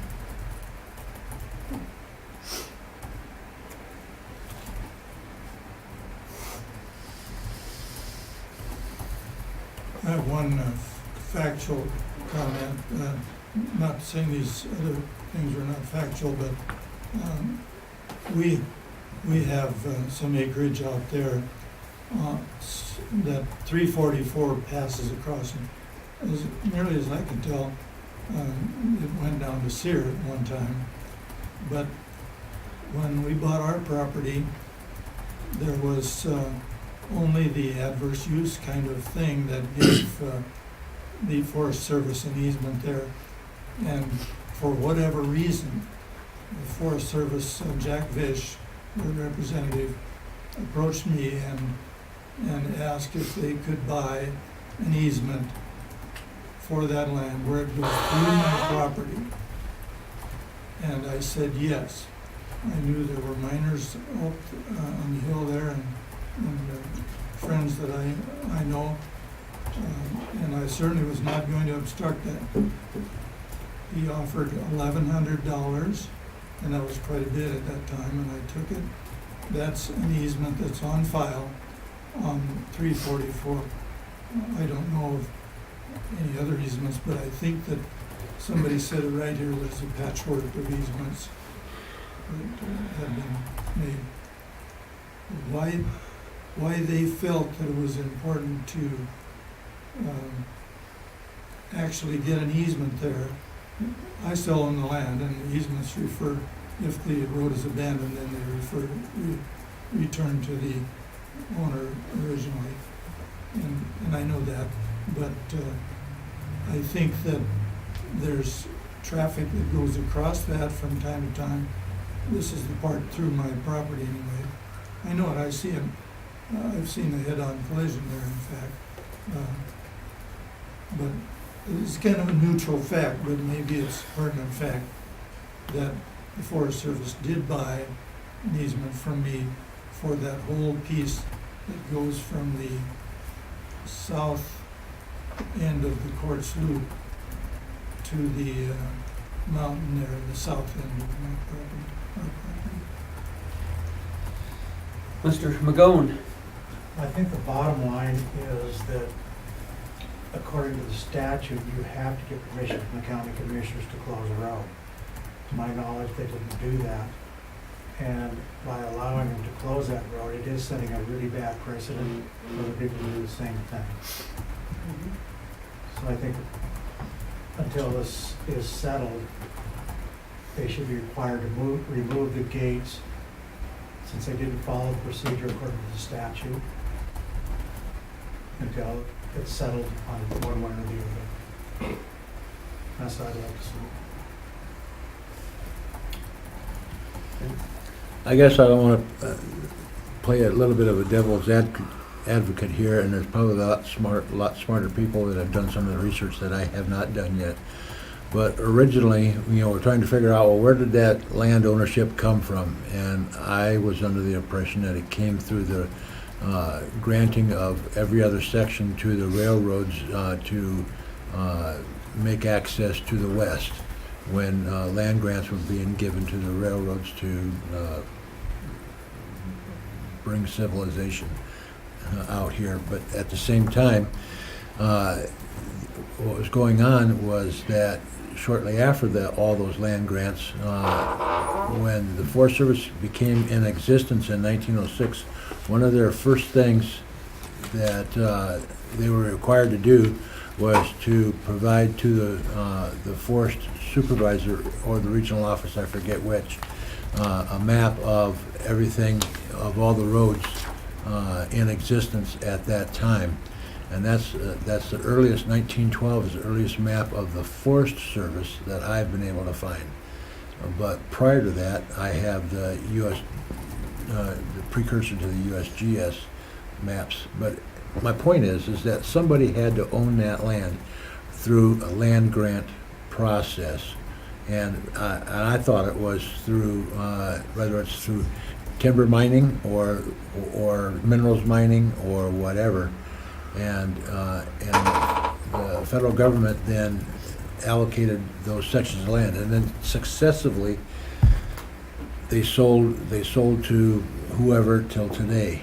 And the point is if the landowner at the time, or at any time in there, had to put in a road to gain access to their properties, then what would end up happening is that they own both sides of the road, and they own the road because it was a private road, and then they allowed public use to also be on those roads. So that's where things started getting muddy, was them allowing public use. But was it private land with a private road on it? And originally the answer had to be yes, but they just allowed other traffic on it too. And so I guess, whoever is doing the deep research, whether it's Tim or somebody else, to figure out where the land title was originally transferred from the federal government to the first private owner. That's where I think we need to have to start, and then figure out all these things of prescriptive right of way and all the other legal words that they've got for maintaining an assumed public access as public access. So I just want to toss that out, that might be a little bit of something to tie this all together.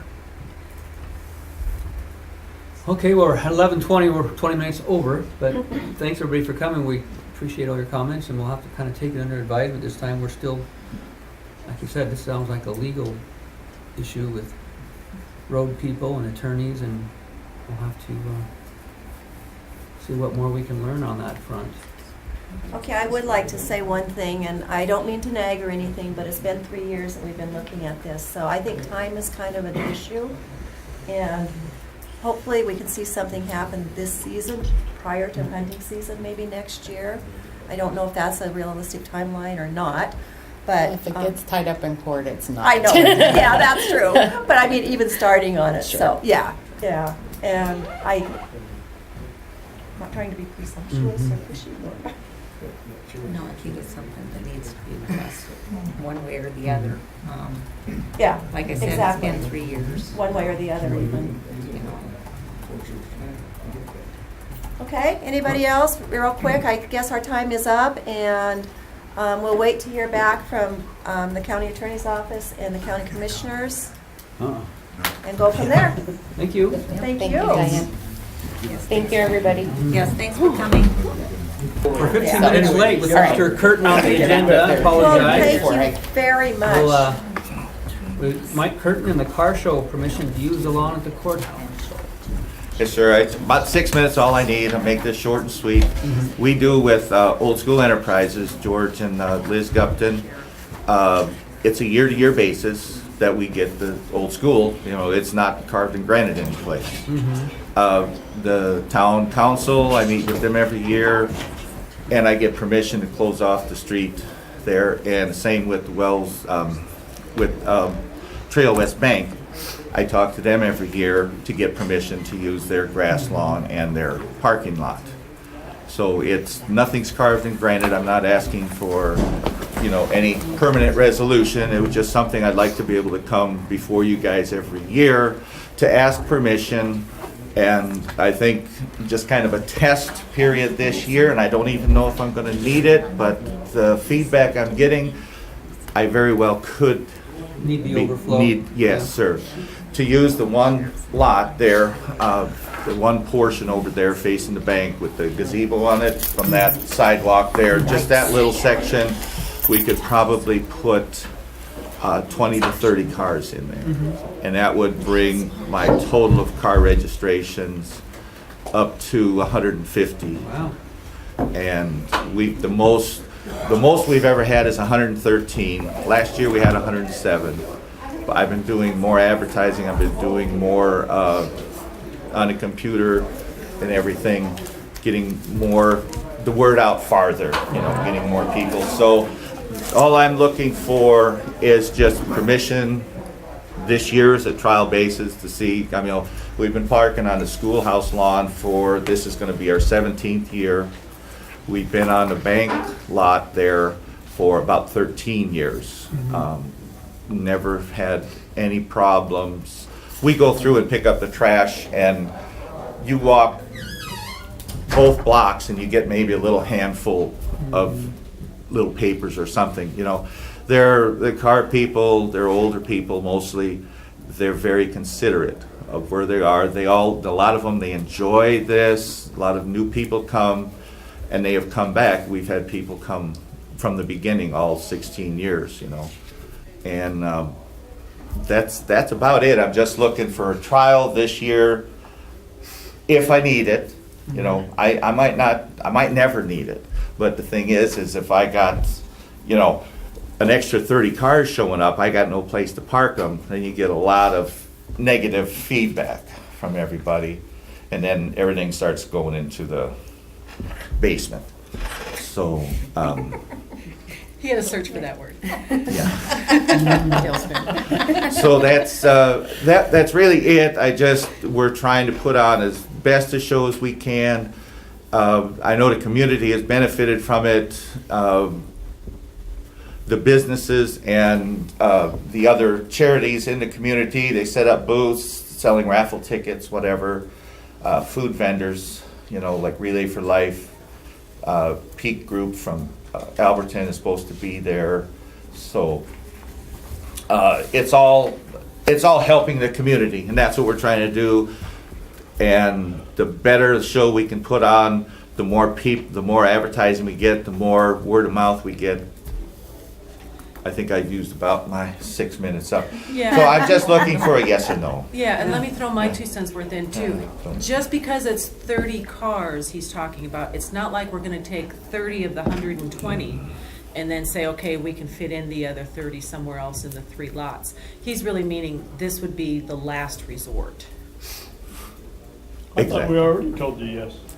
I thought we decided that. No, I was told I needed an official meeting. And that, and then the insurance, Yeah. you had Yeah. wanted to. Oh, yeah, you wanted yeah. to Yes, be- I gave make a sure copy of that the they- insurance. Mhm. So, Yeah.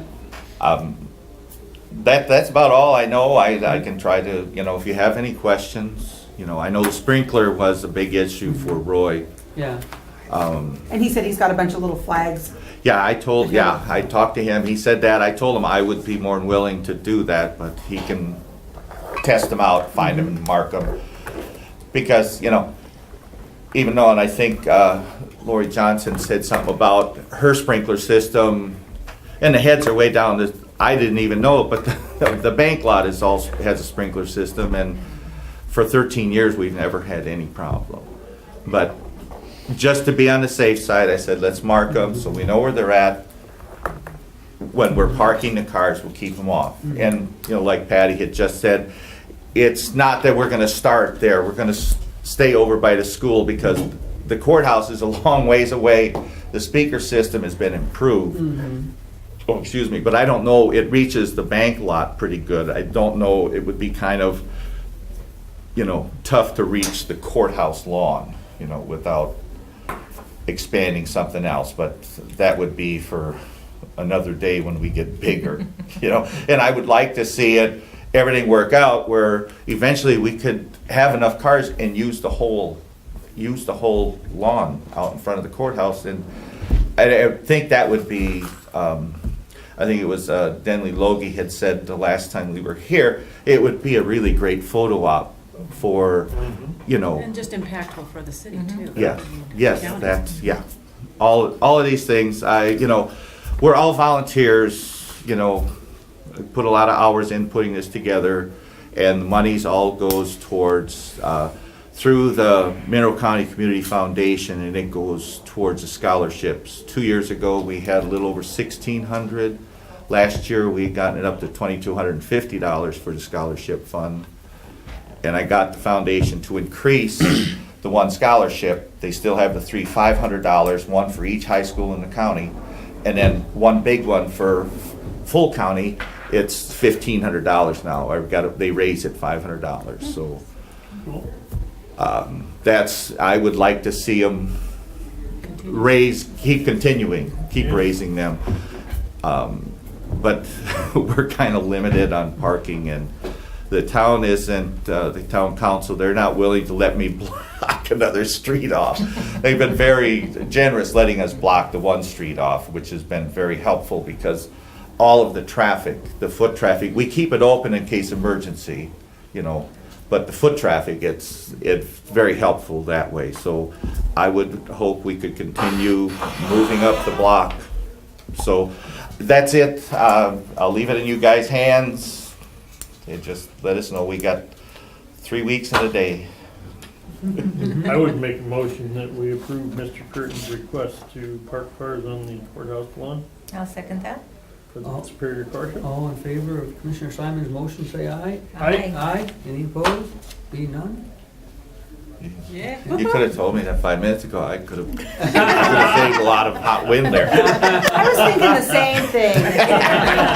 Well, I was trying to be as honest as possible and letting you guys know exactly, And then, like you say, we have the insurance, and we watch them very carefully when they come and go, and we have not really had any problems with somebody being mad or something, and then they pop their clutch and do a burnout, Where with our insurance, we would definitely be back in here and have that taken care of, just so that you have that assurance.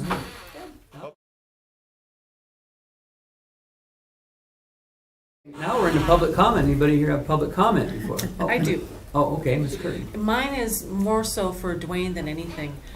We have, with the Pioneer Council and what we take care of for the bus situation and commodities now and the respite care. I am wondering if you think it would be a good idea to add something, because I'm dealing with the older population. I have so many people that want things just like yard work and homemakers and that type of thing. I know Sanders County has their own homemakers group, which is sort of attached to Area 6 and sort of not. You know, they get county monies, they get, I don't know if they get monies from each of the cities, but I know that they are run basically through the county, through Area 6, and whatever other grants that they could work with.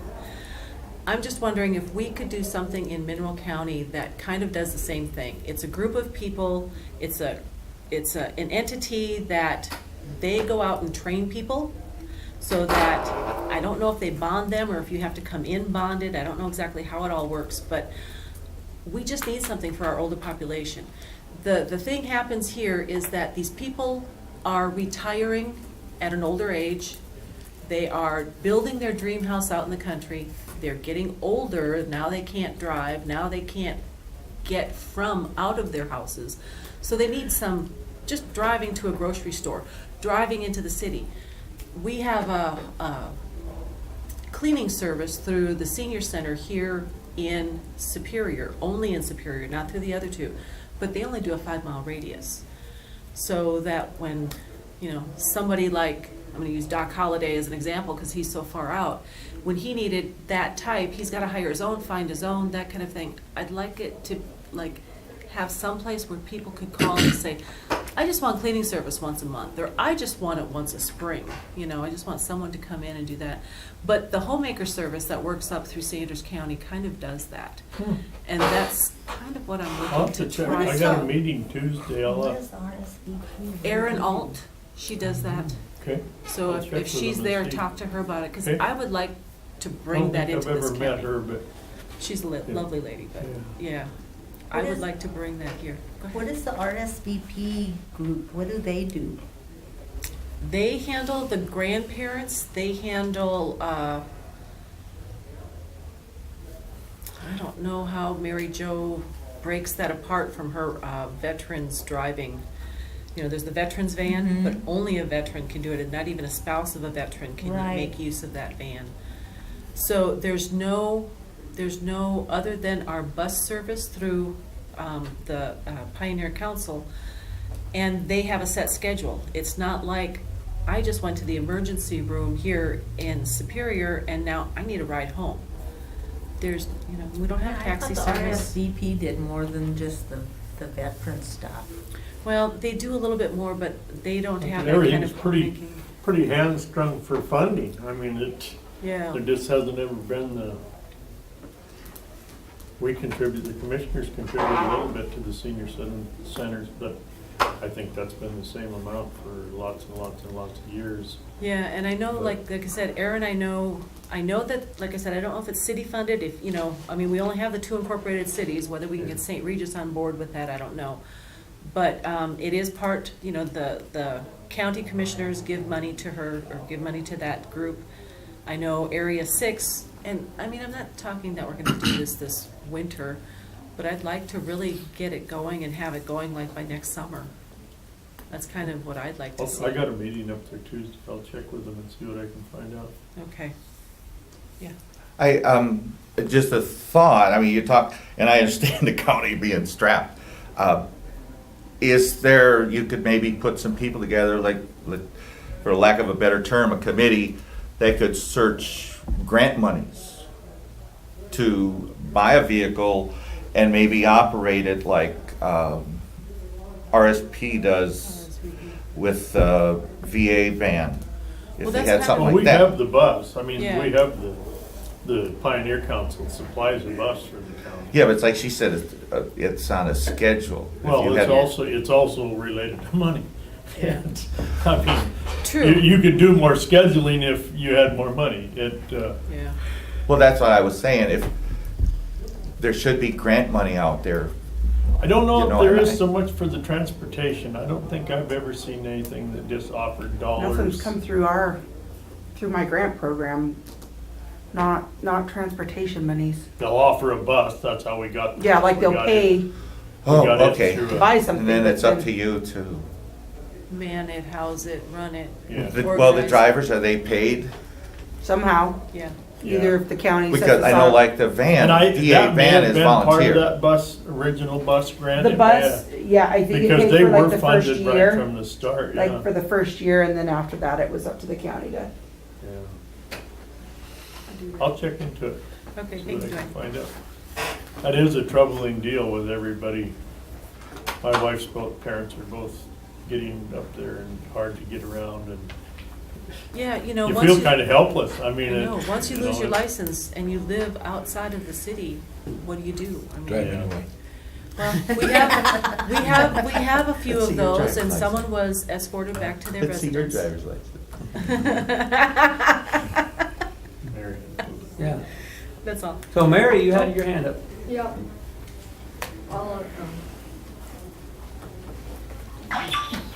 I just have some feedback on the, how to get on the agenda. And I know it's a work in progress. Oh, I want to start off with expressing my appreciation for your public service in this meeting and last week's meeting. I'm just really proud to live somewhere where I have people of integrity making decisions and being willing to listen to some really awkward, complicated problems that you cannot solve.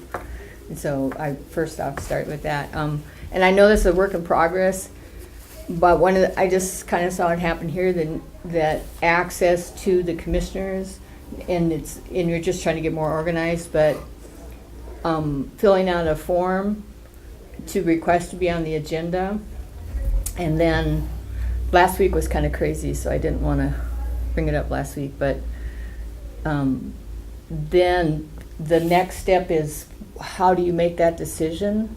Because I'm looking at the agenda from the 29th, and both the gravel pit application and the Cyr Road, people were both trying to get on the agenda.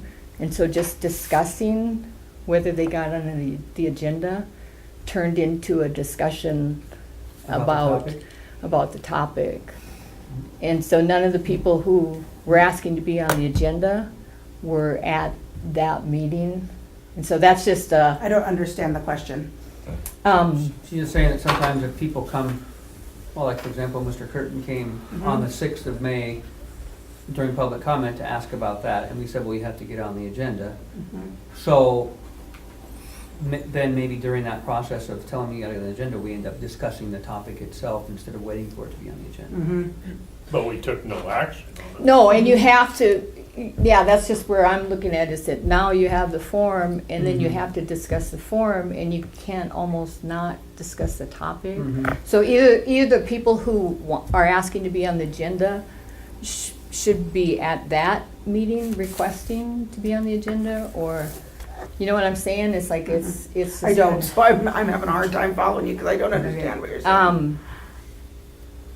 Because if people come to the commission, I mean, and it's like that on any board, that whether I'm a secretary or I sit on the board, when somebody comes to the commission and they say, we want to talk to you about the car show, then the commission say, well, you need to get a form, fill it out, come back,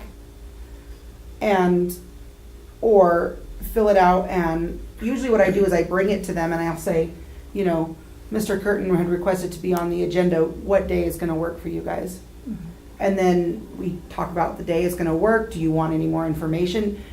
Insurance, so then I can go back to Mr. Curtin and say, okay, they want to know about your insurance. Does it need to go before legal? Because I don't know any of that. Yeah, and I don't have a solution to it, but I just, if it ends up being discussed at the commissioners' meeting, instead of you're just emailing everybody individually or whatever. No, and I don't. And we usually, like Dwayne said, there's no action taken. It's discussed a little bit, but sometimes they want more information before they take action. And so that was the other thing, is that, so, and Tim just happened to be here for, I think it was for the gravel pit, when it was, you were trying to decide whether that should go on the agenda. And then I haven't gone back and looked at it, but I don't think it was ever decided during that meeting whether it was going to be on the agenda or not. And then it ended up On the gravel pit? Yeah. There was no, so I don't know, it's just a transparency thing, is it? It How was do you decide? discussed, and I have the date in the form when it was discussed. Yeah, it was discussed, and I just never saw a place where it was said, yes, we're gonna put it on the agenda, no, we're not gonna put it on the agenda.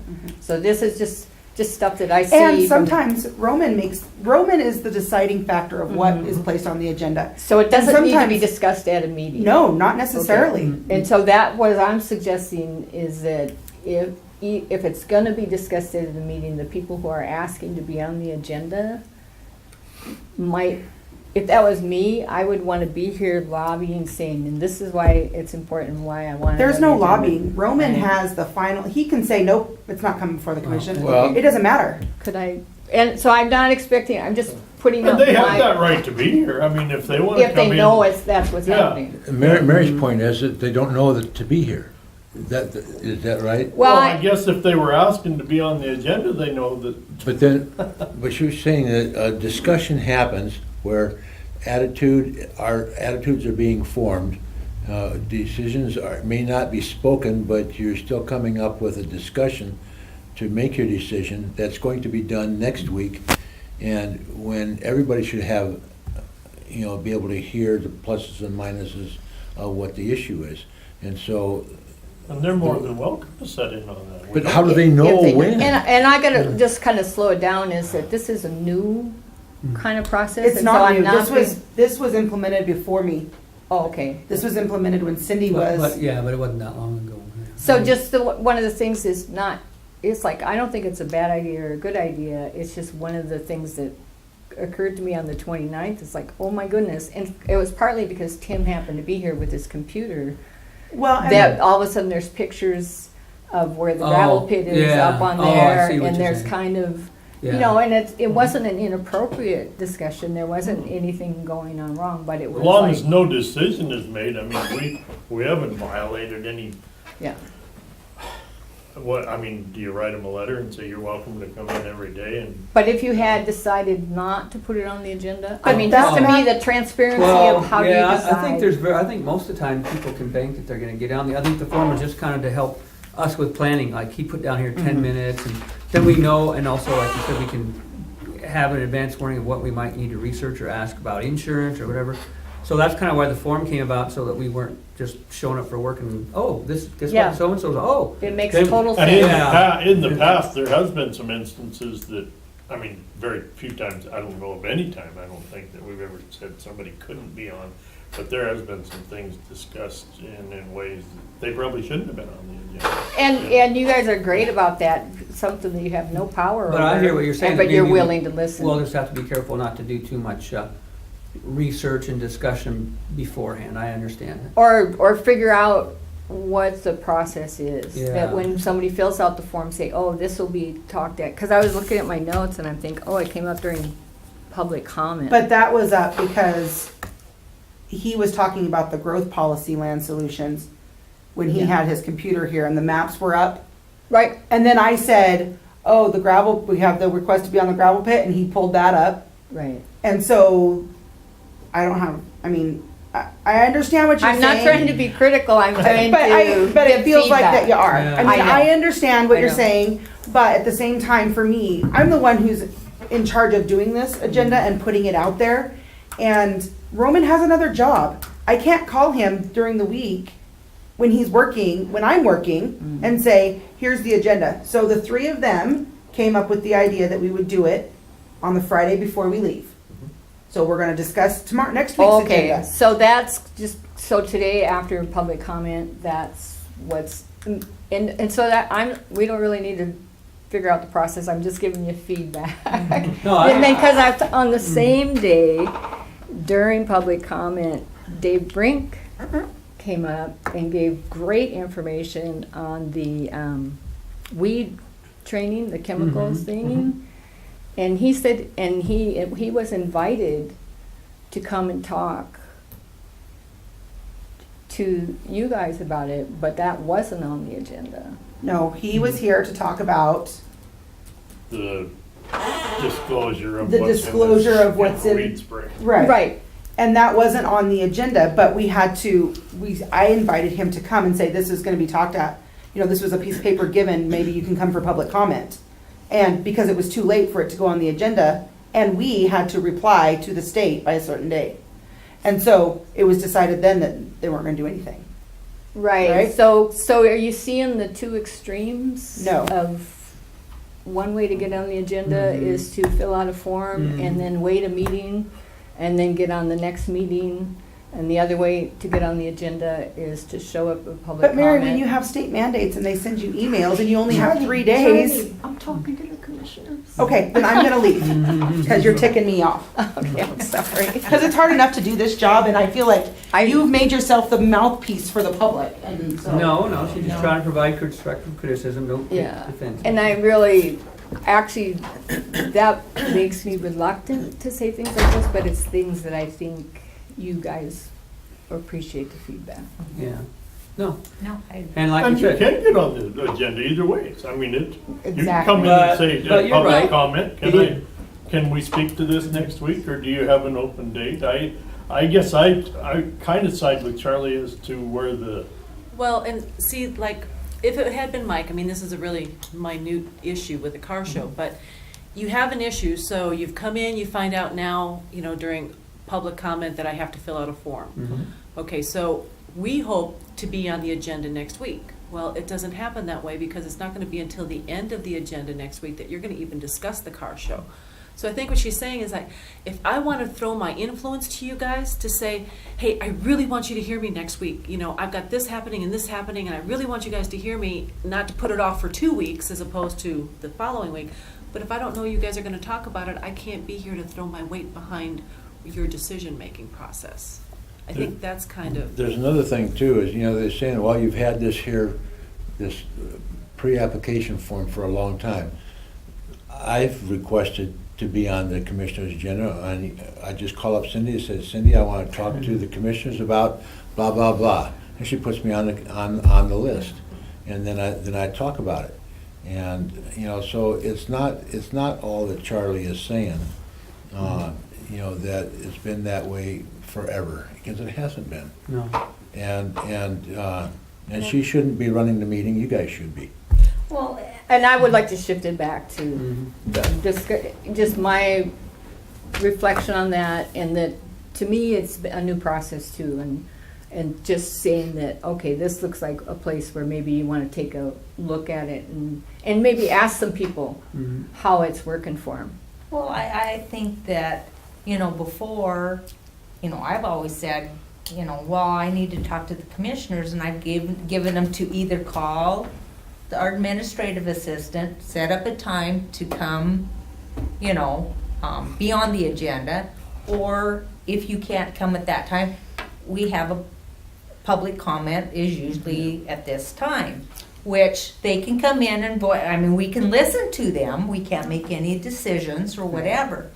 But then, just like Mr. Curtin, okay, he was on I can see calling up, get on the agenda, come in and make and we can always say, well, we need more information, you might have to come, like you did, back later. I don't think that, if they want to be on the agenda to come in and discuss this, yes, they can fill one of these out to be on that next week's agenda.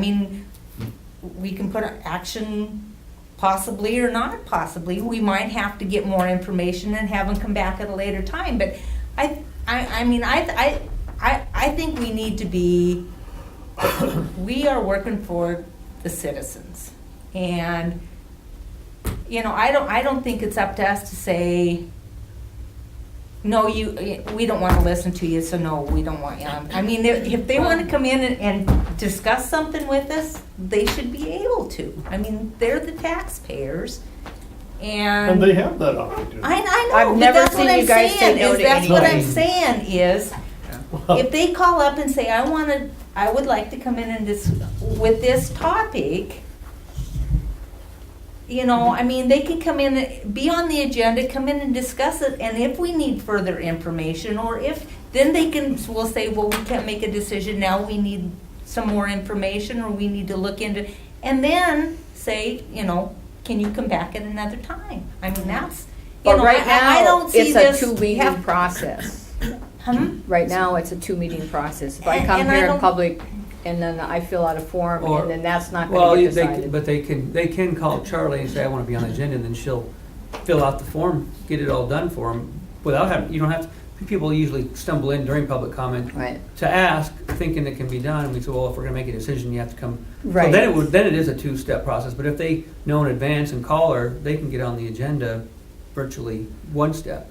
Okay, because my understanding was that you fill out the form and then at the end of every Friday meeting, you guys will Oh. look at the No. forms and decide. No, And then it's on the meeting after that. Yeah. So maybe And- that's the clarification. And she I sometimes needed. does Yeah, it's call, not, I mean, and a lot of that is dependent on the calendar too, but. if Right. it's full or not, but, Yeah. Yes. and she And does I call. think that's kind of why it's gotten strung out. No, and it's a thankless job. Yeah. I'm Yeah. sorry But, that she yeah. feels like. And I know I'm that, attacking and her. I guess back to Dave Brink thing, the one thing I wasn't thinking of it being, Mineral County, we want to do things right, and we've always bent the rules, and so maybe someone's seeing the Dave Brink thing's bending the rules. I guess I would justify that in the sense that, to me, that was more of an administrative update, if you will. Right. We, Well, it was we the really commissioners useful have a information. state form requiring a decision be made by this date, and so I guess Lori could have just hiked over there and asked Dave what she thought of it and come back and told us. But instead, Charlie just said, Dave, come on over and explain this. It was a Mako, what was Yeah. it, some Yeah, it was mandate something about. that came from Yeah. Mako. And it was we just too have to late to be- get, because he seemed confused. Yeah, well, He it didn't was- really So, know why he was here. I didn't think of that as like a public, okay, we're gonna let cars on the lawn, Right, or right, we're gonna, okay, gravel pit. This was our own admin, the weed specialist coming over to tell us, calm Well, down, this is commissioners, the deadline's da-da-da, but we don't have to do it because we got this, or this is Oh. exempting us from that, and we're okay. To me, that was more like an admin update than it was get Dave Brink on the agenda to come talk about it. But no, Okay. but I'm still taking your point. I'm just, Yeah, yeah. that Well, example, and to me, that was just kind of highlighted this kind of extremes of Oh. access to, and Mhm. really, people just are really comfortable. I mean, it is a hard job, and people Oh, yeah. know you're here on Friday, and I Mhm. see them just making lines up at the door, like, okay, we got them. but your point is taken. We will try to be All more right, thank you. transparent and orderly and fair. And that's what, you know, I mean, Yeah. I have people calling me all the time, and I say, you know, either come to public comment this time, or call Charlie, get you on the agenda, and, you know, we'll discuss it. I have to go to my other thing. Wait, Thank you. I just wanted to make a point there about this here. The filling out the form, I thought was a good idea, because last year I was here at public comment and talking to you guys about the car show and parking and stuff. And nobody told me then, well, for us to make a decision, you have to get on The agenda. on the agenda. And it was just kind of, last year it was just, so in learning and everything, and then I come in again this year at public comment, and then she told me that, well, we got this form and you're gonna have to be on the agenda for official approval. And I ain't got no problem with that. I'll come down here a dozen times if I have to. Public you know. comment is just, Yeah. you know, Yeah. people Is coming in. come in and, here you know, and, yes, say, I mean, exactly, we yeah. can't make any decisions, we can. Yes. You know. But it was very informative to me that now, you know, but Charlie's her name? Yeah, she had that form and everything, and, you know, I just fill it out and boom, you know, here we are and are And approved. she's and got that's probably happening. the toughest job of all, because she's dealing with everything.